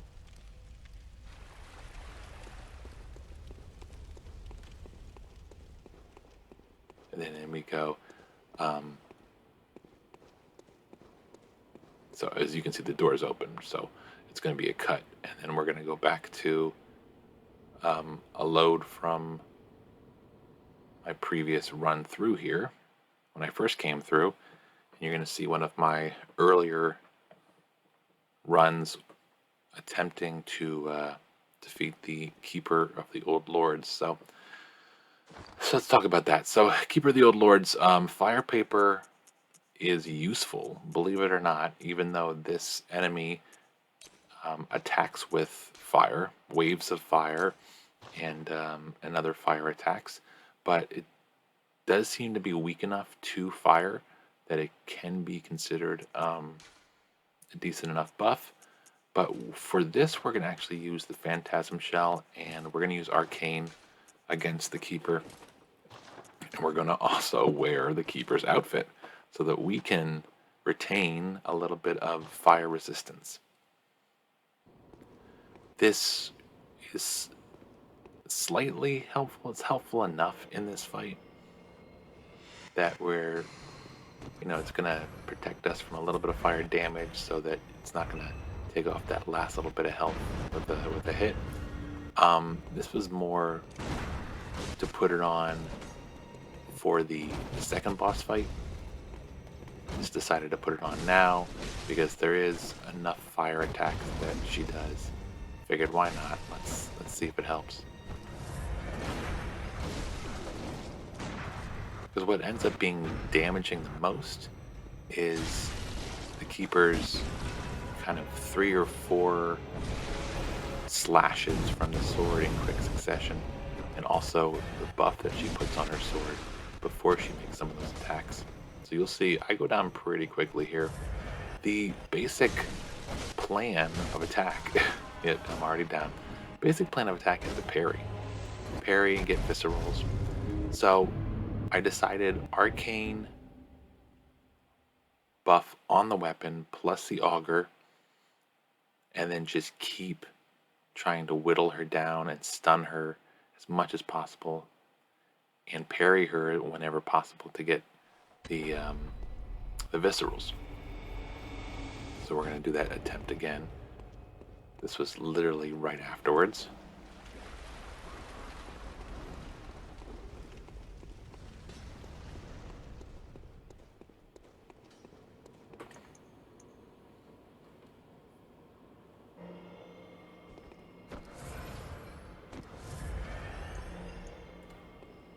I go with blood bullets just in case I end up using the cannon, but I think in the end I don't. Actually, no, I did it because I was planning on using the auger and the pistol to parry as much as possible. So that's why we did the blood bullets. You can see that kind of wave of fire. We're at least protected enough from that, from what we're wearing. You want to make sure you're close enough to actually get the viscerals. The auger kind of doesn't do the job exactly the way we want it to in this run, but in the end it helps us win. But yeah, I think 2 or 3 times during this run the auger kind of points almost into the floor instead of over to the Keeper of the Old Lords. Now that buff that she just put on the sword, that's what you want to look out for. That's really going to do some damage. And of course, ooh, nearly killed right there. The one thing you don't want to do is when a boss is using a buff, you don't want to necessarily eat a beast blood pellet, because the thing about beast blood pellets is it's something I haven't really talked about much. They increase your damage output when you make multiple hits, but they also increase your damage intake. But no, for here it ended up not mattering, and we were able to take the boss out. Cursed Sharp Damp Blood Gem 5 is what we get, and that's layer 1 done. But yeah, what I was saying about the beast blood pellets is, and it's something that I didn't really know very well, or I had forgotten, but I haven't mentioned it a lot. But yeah, it's somebody else related it to kind of a glass cannon. Basically, as you get multiple strikes, the damage that you do to that boss or to that enemy increases with every hit, but it also increases the amount of damage you're going to take if you receive a hit.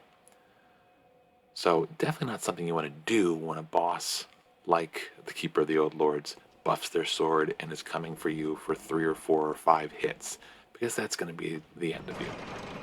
So just keep that in mind.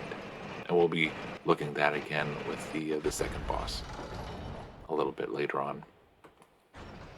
So here's layer 2. A little bit more lengthy of a run to the switch, but not too bad at all. We're skipping any other side doors. No need for any extra supplies. Something also I should mention, that I know that I mentioned in the first half of this stream, the first half of this I'm sorry, the first half of this video here on YouTube, when I did that stream, I was still kind of on the fence of whether or not I was going to go into the DLC halfway through the chalices, or if I was going to dive into this, specifically this cursed Pthumerian Defiled Chalice, because I was not looking forward to getting through this. In the end, I did decide to do this because I felt like we were so much closer to the platinum than we were to the 100%. I kind of said to myself, well, first of all, when I played it on my main account, this is exactly how I did it. I got the platinum, and then I went back and started the DLC. So why don't I just go ahead and do that? Because that's what worked for me as far as leveling up, as far as the path, as far as the guides that I had used. They all worked for me in that path, using that progression. So I kind of decided it's best to go that way. I know in the first half of this video I end saying that we'll see if we go to the DLC, we'll see if we end up doing the other chalices, we'll see what else we do. But basically, I'm recording this commentary about 2 or 3 weeks after that stream. I think it's been like 2 weeks and probably about 3 or 4 days since I made that stream. And I can tell you that we finish this dungeon, obviously, and then we do also go into the Chalice dungeon, ISZ Chalice, and we get through that. And then once those 2 chalices were done, I haven't really had a chance to stream again. So my plan is to go into the final chalice now that we have access to it, and first attempt the Pthumerian Descendant. And if we succeed in finishing off the Pthumerian Descendant, then the path to platinum is right in front of us. Because the second boss, a heck of a lot easier than the Pthumerian Descendant, but it's a giant beast. So, I mean, we're still going to have to, it's still going to be a bit of a challenge. And then the Pthumerian Queen is so much easier as a boss to kill, to deal with. There's plenty of good methods in taking her out fairly quickly, but it's also a really cool fight, and it's something that's really fun to do. It's really fun to look forward to. I mean, it really is. It's also kind of, as the story goes, she's the final important boss that you fight in this game. It's a proper ending. Here I end up getting a little bit off the beaten path here.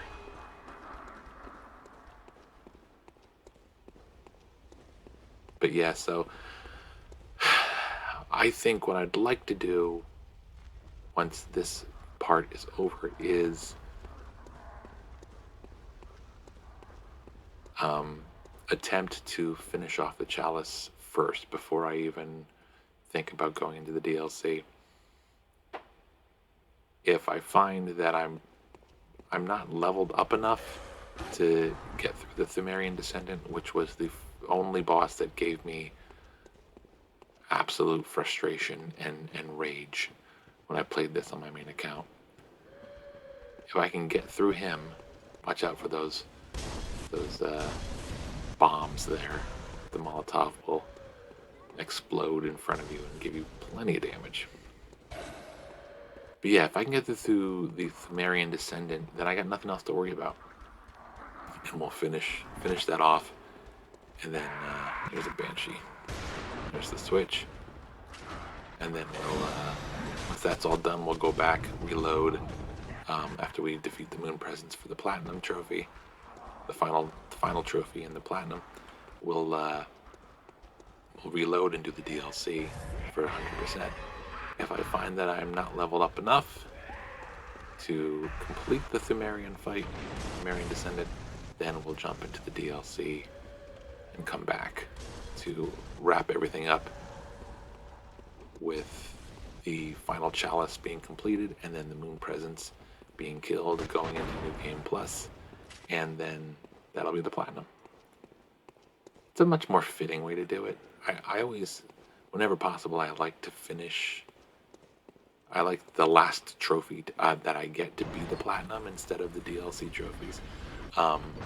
But with this, whatever you're comfortable with, however you want to get through this game, or if you just don't even care about the DLC, you want to avoid it completely, that's also up to you.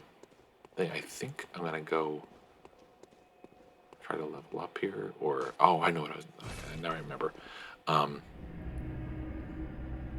By the way, I'm at about level 128 here. I think we are 50 on vitality, 25 on stamina, 40 on strength. I think that's right. And 25 on skill, maybe 30 on skill. I think it's 30 on skill. We're changing the Great Lake rune to the fire damage reduction. There it is, Fading Lake. Okay, yeah, that's all we're doing. We're just changing our excuse me, our damage resistance to fire, since we're going to be fighting a big old hell beast, a big old hellhound next.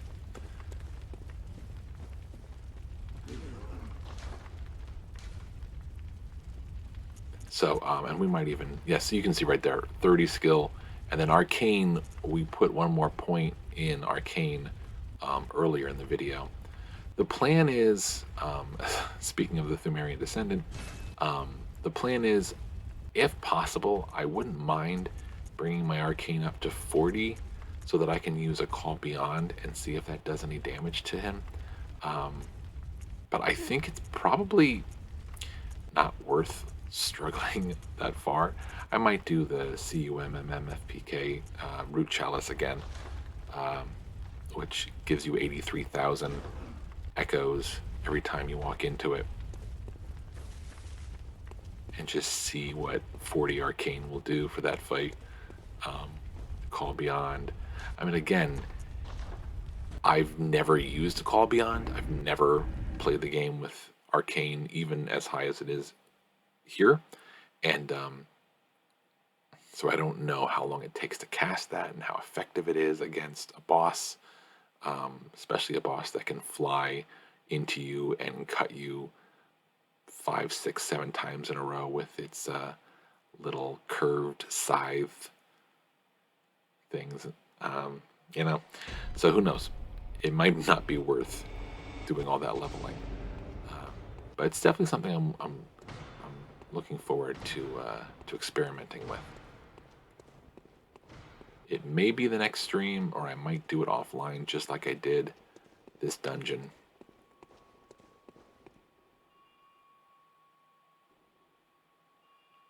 So here we are going to head into the Watchdog fight.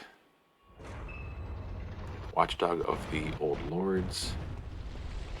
We have fought this beast before in a much earlier dungeon. They were quite easy the first time. This time, they're a lot harder. So the big thing is your big shining moment in this fight will be when the dog goes to kind of puke lava onto the floor.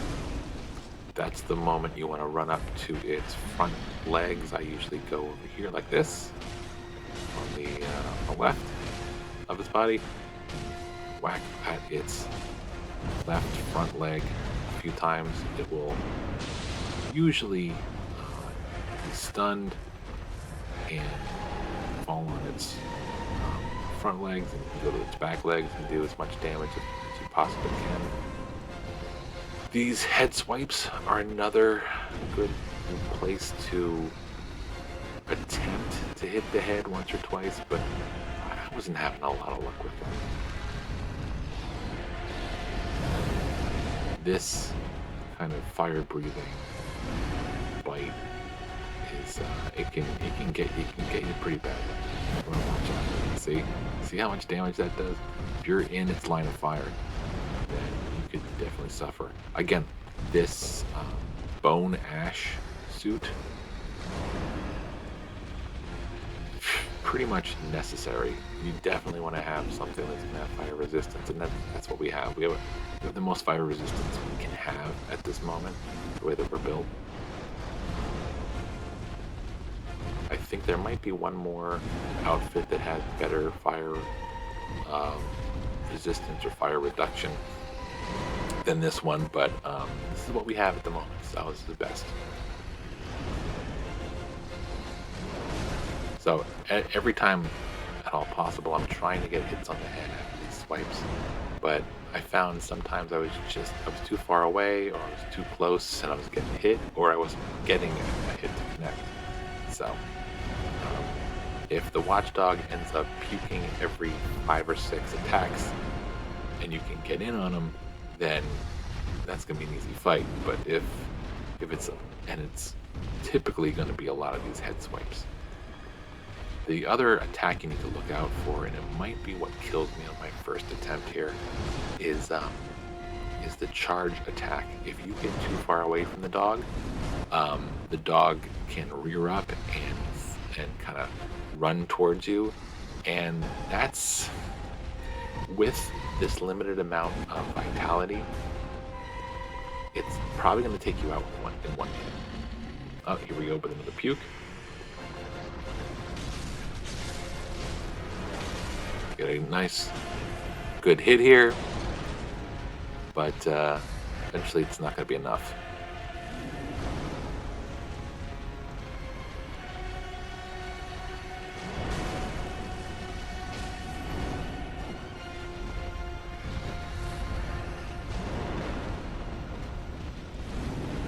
I don't think you're going to see any cannon fire in this first attempt, this failed attempt. But I do try it in the next attempt that is successful. But it doesn't end up doing a whole lot of damage. The cannon's not great in any of these 3 fights. Of course, we didn't use it in Keeper, the Old Lords. And we're going to talk a little bit about... Oh, there he took me out. But I got him almost halfway there, which wasn't bad. So I kind of worked a couple different options. Eventually I said, you know what would be best if I could just distract the Watchdog. If I could summon somebody to just get in front of him, and then I'll get behind the hind legs, I'll keep whacking at it. If the Watchdog focuses on the other person in the room, then I should be able to take them out little by little.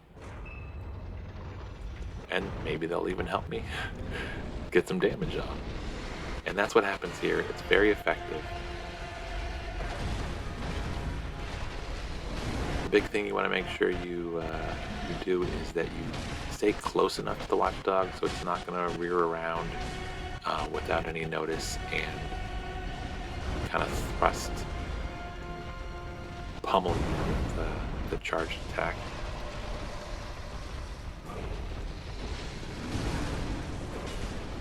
This Queen Killer is an absolute great. It's just the powerhouse summons, and we will be probably calling on them during the Pthumerian Queen fight to see what kind of damage they can do, because they're called Queen Killer for a reason. Here, I should have gotten a visceral, but for some reason, it did not connect. I don't know if because I wasn't locked on, or maybe you can't get a visceral, but it really seemed like I was lined up for a visceral there. For those fire-breathing bites.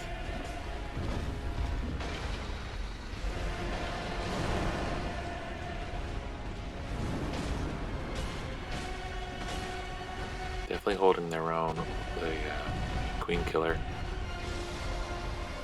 We're nearly at the damage,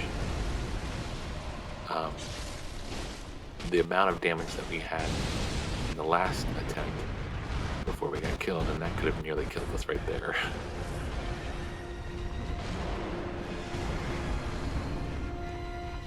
Oh, see, that was a charged attack, I think. I think that went across the room. That one did not connect on the Queen Killer, though, so...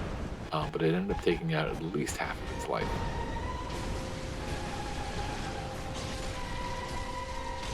we got it stunned.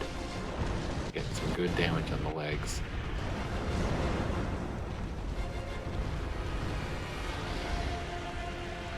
So when you see those kind of sparks around the Watchdog, that's when they're going to do a very wide, large kind of AoE explosion. Queen Killer is not long for this world. He's gonna be exiting pretty soon, but we do get a lava puke, so we're gonna get in, get a good couple of hits here. Fortunately, you can watch. He rolls right into the lava, the Queen Killer, and we're not gonna be seeing him for too much longer. His life is. There we go. His life is up. So with about a sixth left of the health bar on the boss, we're going to do what we can to stay alive, and we're gonna kind of wait it out until it pukes lava to get a good chunk of its health out, and then we're gonna have to kind of take whatever swipes we can get after that. There's the big Aoe attack. You can see how large that the area is.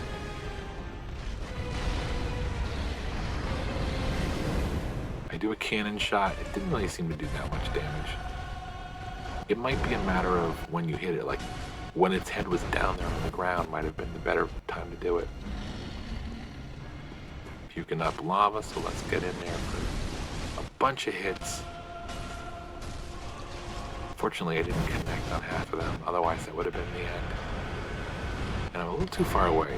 If you notice, I wheel out just in time. That could have really done me in. So now we're gonna have to just kind of either wait around or dash away from the head swipes.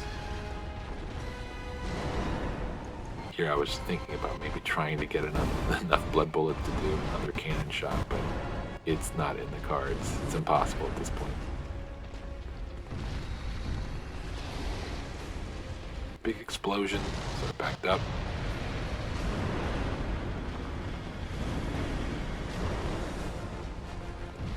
At this point I was getting kind of greedy. I was thinking, oh, here comes a little head swipe. If I get 1 or 2 hits on the head, I'll do it. But I don't think I even attempted it anymore. I had a beast blood pellet, so here again is it's a decent amount of, see, I think what I was expecting to have happen was that it was going to start puking. So I was going to get in there with the beast blood pellet active, and then 2 or 3 hits should have done it.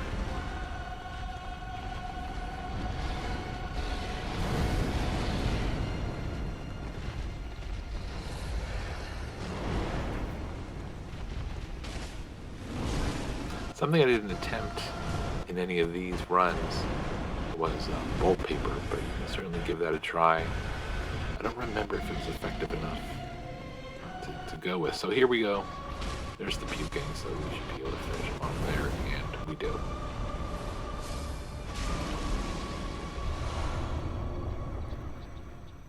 There's the Root Chalice and the Cursed Fire Damp Blood Gem 5.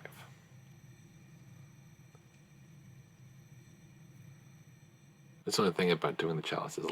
Some of these blood gems, you're never going to end up using them. And they are fairly heavily build related. If you are attempting to do a fire build, I don't think I've ever seen anyone do a fire build, then that's something that would maybe be helpful. Or if you want to specifically have fire resistance. But anyway, here's my stats. That's where we were, using the bone marrow armor, outfit, whatever you want to call it. Now we're going to head down to the final level of the dungeon. So, at the end of this dungeon, the boss is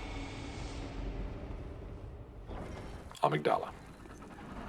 And it is a hard and frustrating and long fight. But there are certain things you can do to make it go faster and certain things you can try to get into the rhythm of, that if you get the rhythm and if it works out for you and maybe you're a little lucky, you might actually not struggle with this at all. So we'll take a look at the 3 different ways that you can do that fight. But first we're gonna level up. Gammon. Yes, Gammon awaits. We know. So again, another point in Arcane. Was it necessary? Probably not. At this point, when you get to 50 vitality, 40 strength, and everything else, skill at 30 is fine. That's done. Endurance.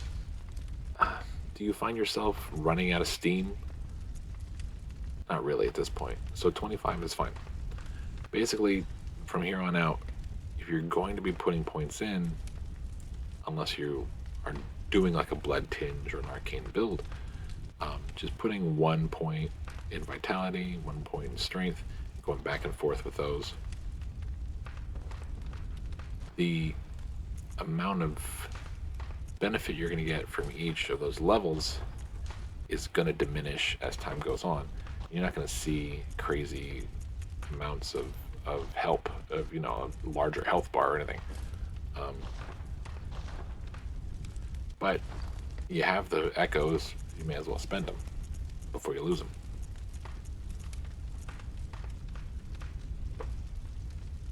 Yeah, level 129 now.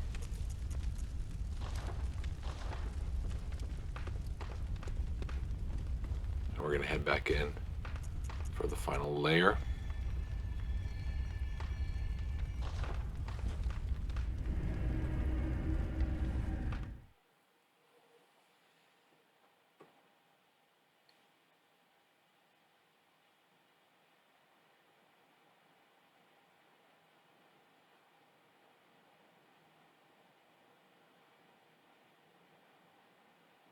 So the first time we fought Amygdala, we were probably overpowered. We went back to the Nightmare Frontier for that boss fight in particular, after we had already gone through a bunch of different other areas. So the fight the first time in this run went fairly easy, and Amygdala went down pretty quickly, using the cannon, using a couple swipes. Did we use a buff? Maybe fire paper?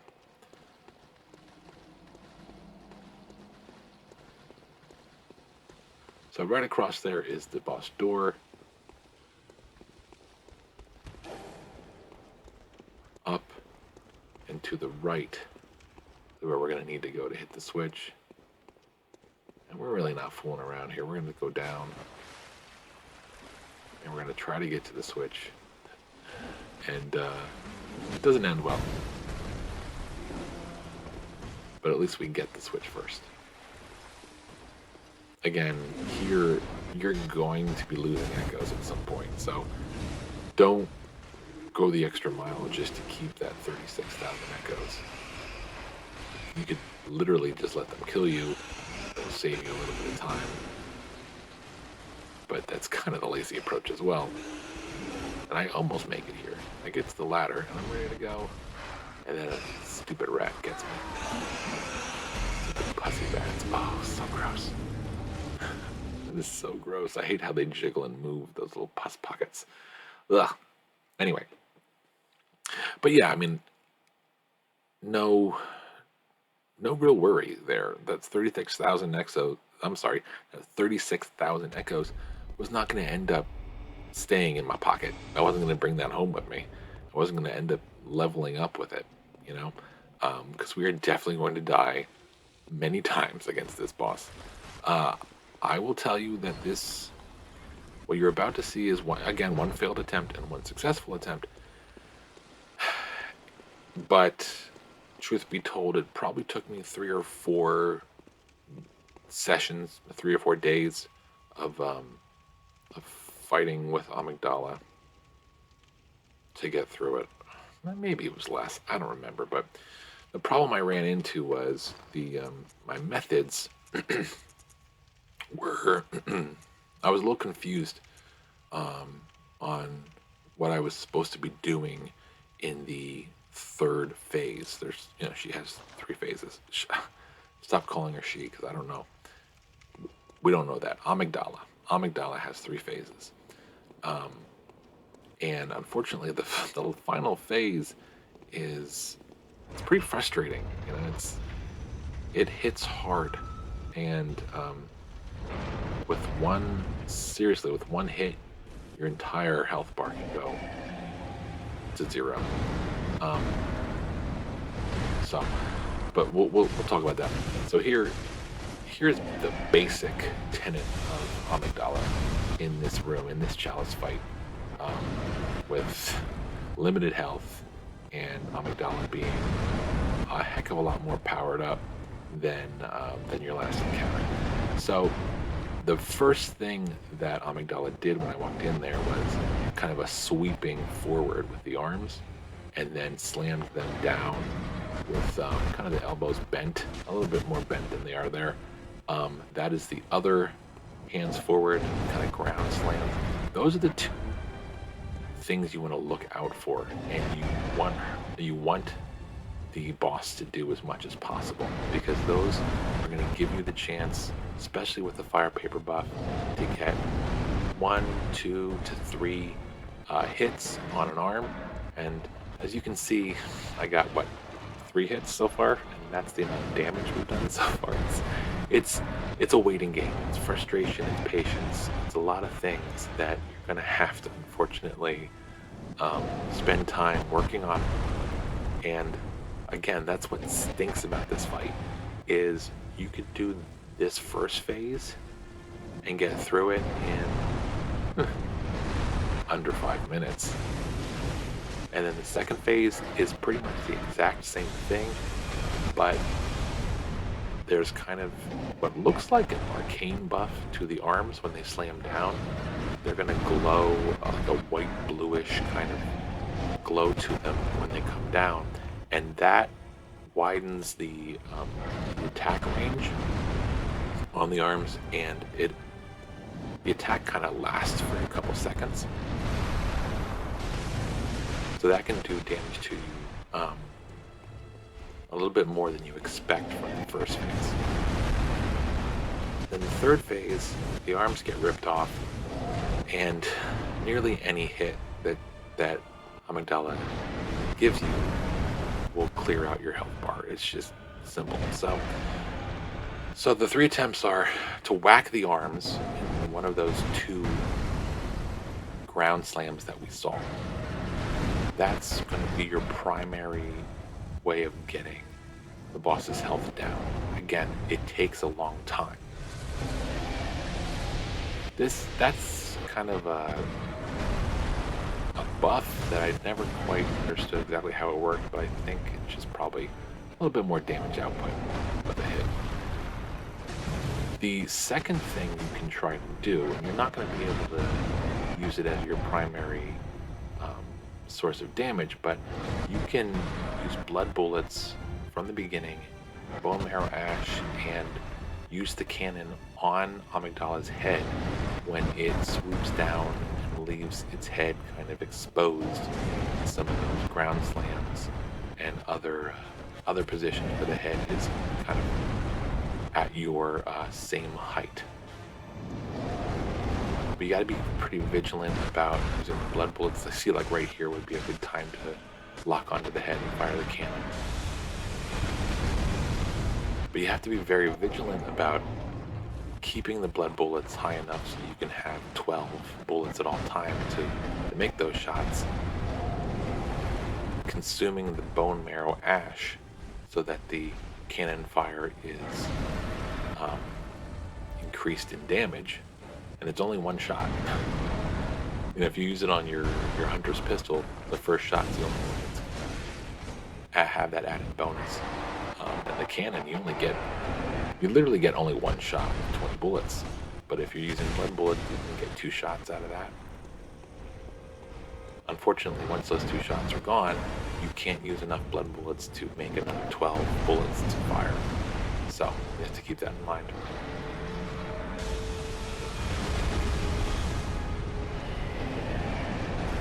there is. Oh, this is the second phase, by the way. That's the kind of glowing attack that I was talking about. See, we're only at maybe a quarter of the health gone. We've been doing this for a while. It's taken a lot of time. That's why when you get to the third phase, and you fail with one hit, it really is kind of frustrating, you know? Plenty of different slams that boss does with their hands. And again, it doesn't feel like it's enough time to get a decent amount of hits in. These blood pellets, not really very useful here. And it's another situation where you're making yourself into a very delicate thing that can hit hard if it can get a bunch of hits in, but can also suffer a heck of a lot of damage if it gets hit. At this point, I was just getting frustrated. I want any hit I could connect to be as powerful as possible. So here's the first time that we see Amygdala actually jump. This is the trick to this fight.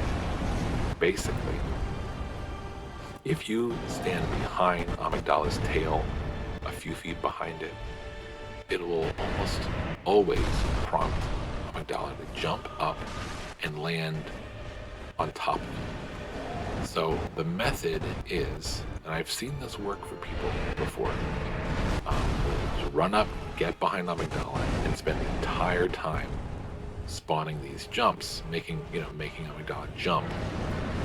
All you need to do is, as soon as Amygdala jumps, you should charge R2, stand in the same spot you were. I should mention that first. Don't move.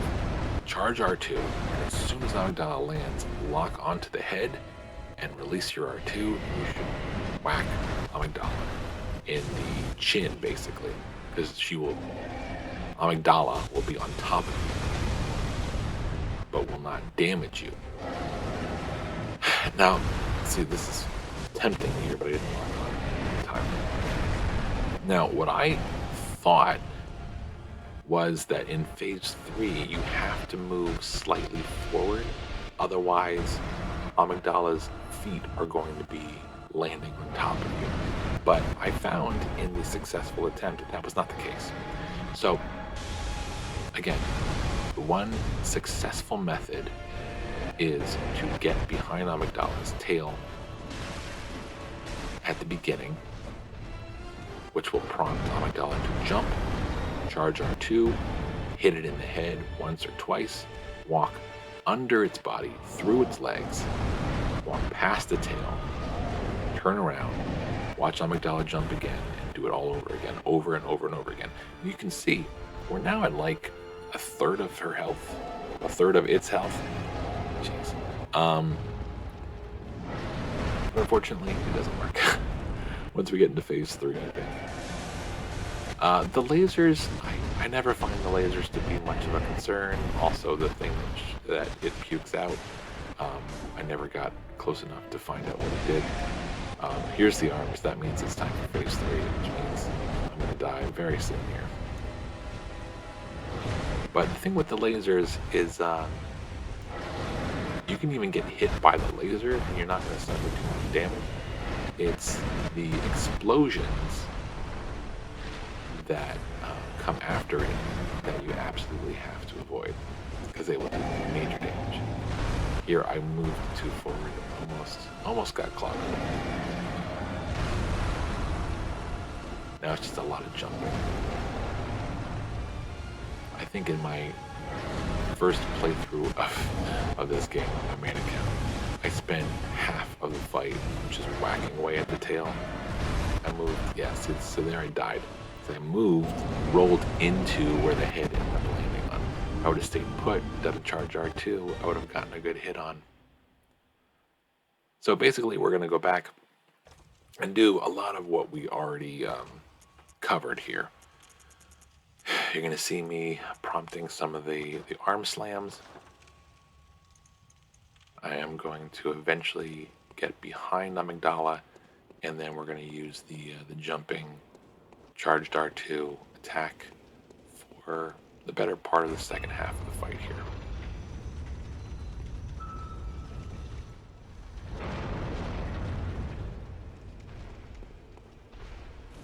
I don't know if I mentioned it earlier. Obviously, the one thing you're not seeing here, especially since I did this on Share Factory and captured this and re-recording it on my Elgato on my laptop, what you're not seeing is me doing cloud saves. It is pretty darn near impossible, as far as I'm concerned, to get through this game without saving before every one of these boss fights. You don't want to lose your echoes, you don't want to lose your supplies, you don't want to have to go and buy more fire paper every 2 or 3 attempts of a boss fight. It just wastes time, and who needs to do that? You're here to enjoy your time and play video games, you know? You're not here to spend half of your time going back and farming for thousands of echoes just so you can afford the buff that you need to succeed. So here we're already doing a lot of jumping, but Amygdala can hit you as you're trying to cross under their legs. Keep that in mind. The other thing I don't think I mentioned in this fight is the best policy with Amygdala is keep them kind of standing on that square in the middle. If they move too far to the edge of the arena, kind of head over to the other side, so you kind of move back onto the square. That way, any of the ground pounds, the arm attacks, even the lasers. Here we get a nice visceral. There we go.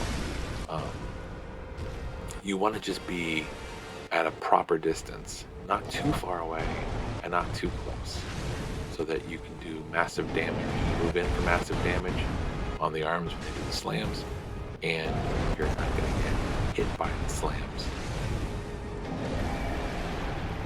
by being too close. So keep that in mind. Here at this point, I couldn't really get behind the tail enough to get them to jump, so I'm going to walk back over here to get Amygdala to move into the center of the room again.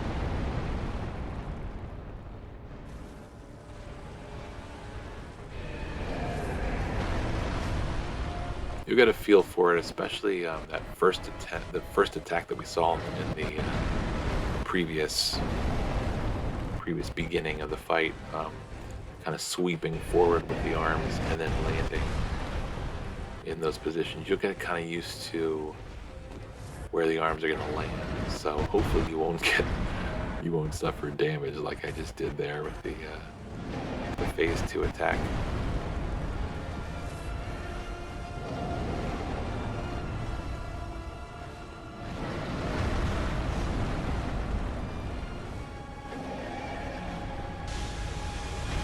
Sometimes when Amygdala is doing the laser, you can kind of position yourself behind them and initiate the whole jumping sequence, but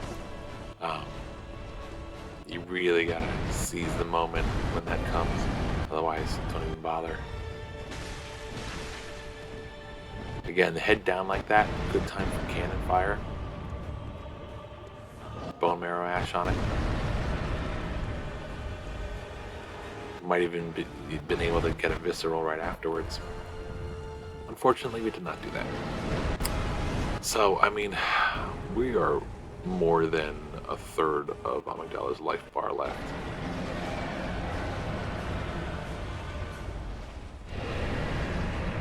So we're not out of the woods yet, but we're gonna slowly do our best.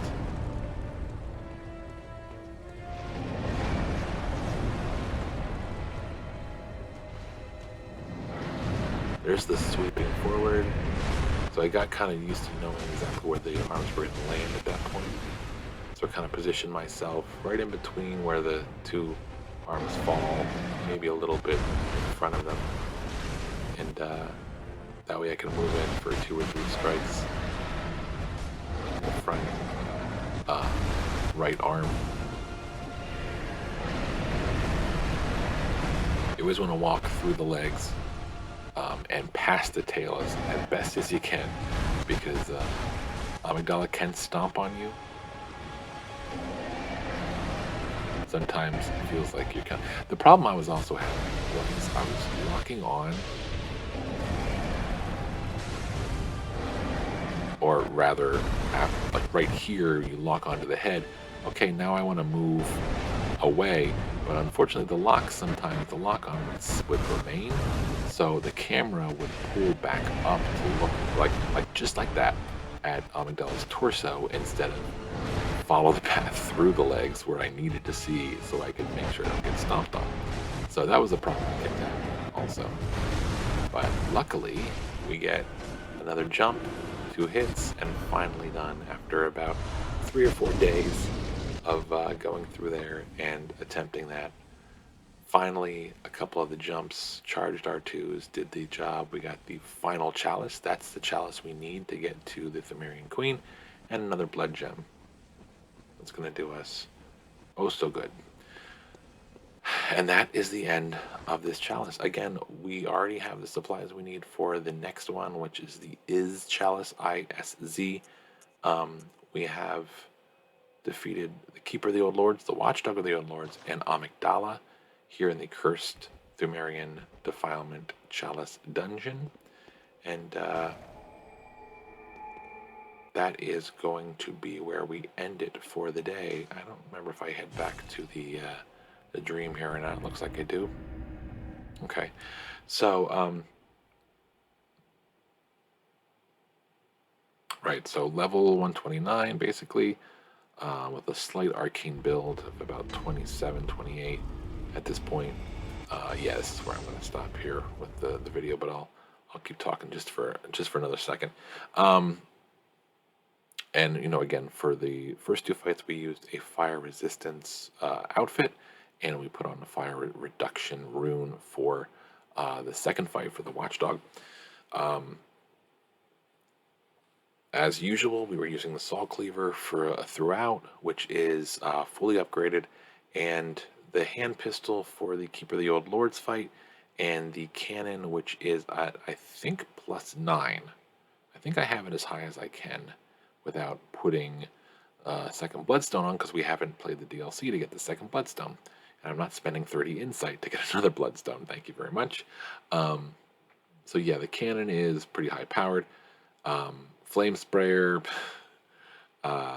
Ludwig's Holy Blade are other weapons that we use, but they would do nothing, I think, for us, especially in that fight, or any number of those fights. So that's basically the stats that we were at for this, and we come out of it with about 100,000 echoes, which we have a bunch of cold bloods left. I think we end up going up to 51 vitality next, which you'll see in the next video, I think, and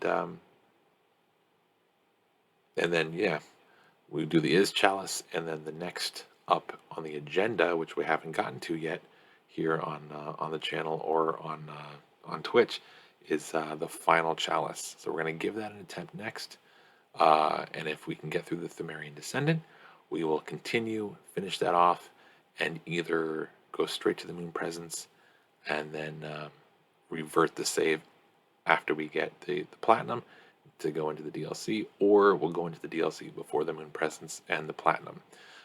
So that's the plan of attack. It's not the plan, it's the plan of attack. So hope you learned something, hope you saw something you liked. Hope this helps. If you happen to be looking into this game because you saw somebody streaming it, or you saw this series, and if you get through this dungeon, know that this is pretty much the hardest part of the game. Yes, the DLC is on another level. Yes, the Pthumerian Descendant in the Great Pthumerian Ehil Chalice is really frustrating and hard to fight, but you have full health. You're fully leveled in that fight. This one, you had half your health, and the bosses just they're more tanky, So once you get through this, breathe a sigh of relief. You're done. You've made it. You just have a couple things that are a heck of a lot easier to deal with. And also, if you cannot handle it, there are root chalices that will get you past this, and you can skip it altogether. But I don't know enough about those, and I got through this the first time and got the platinum the first time without using a single root chalice. So why should I use them for this?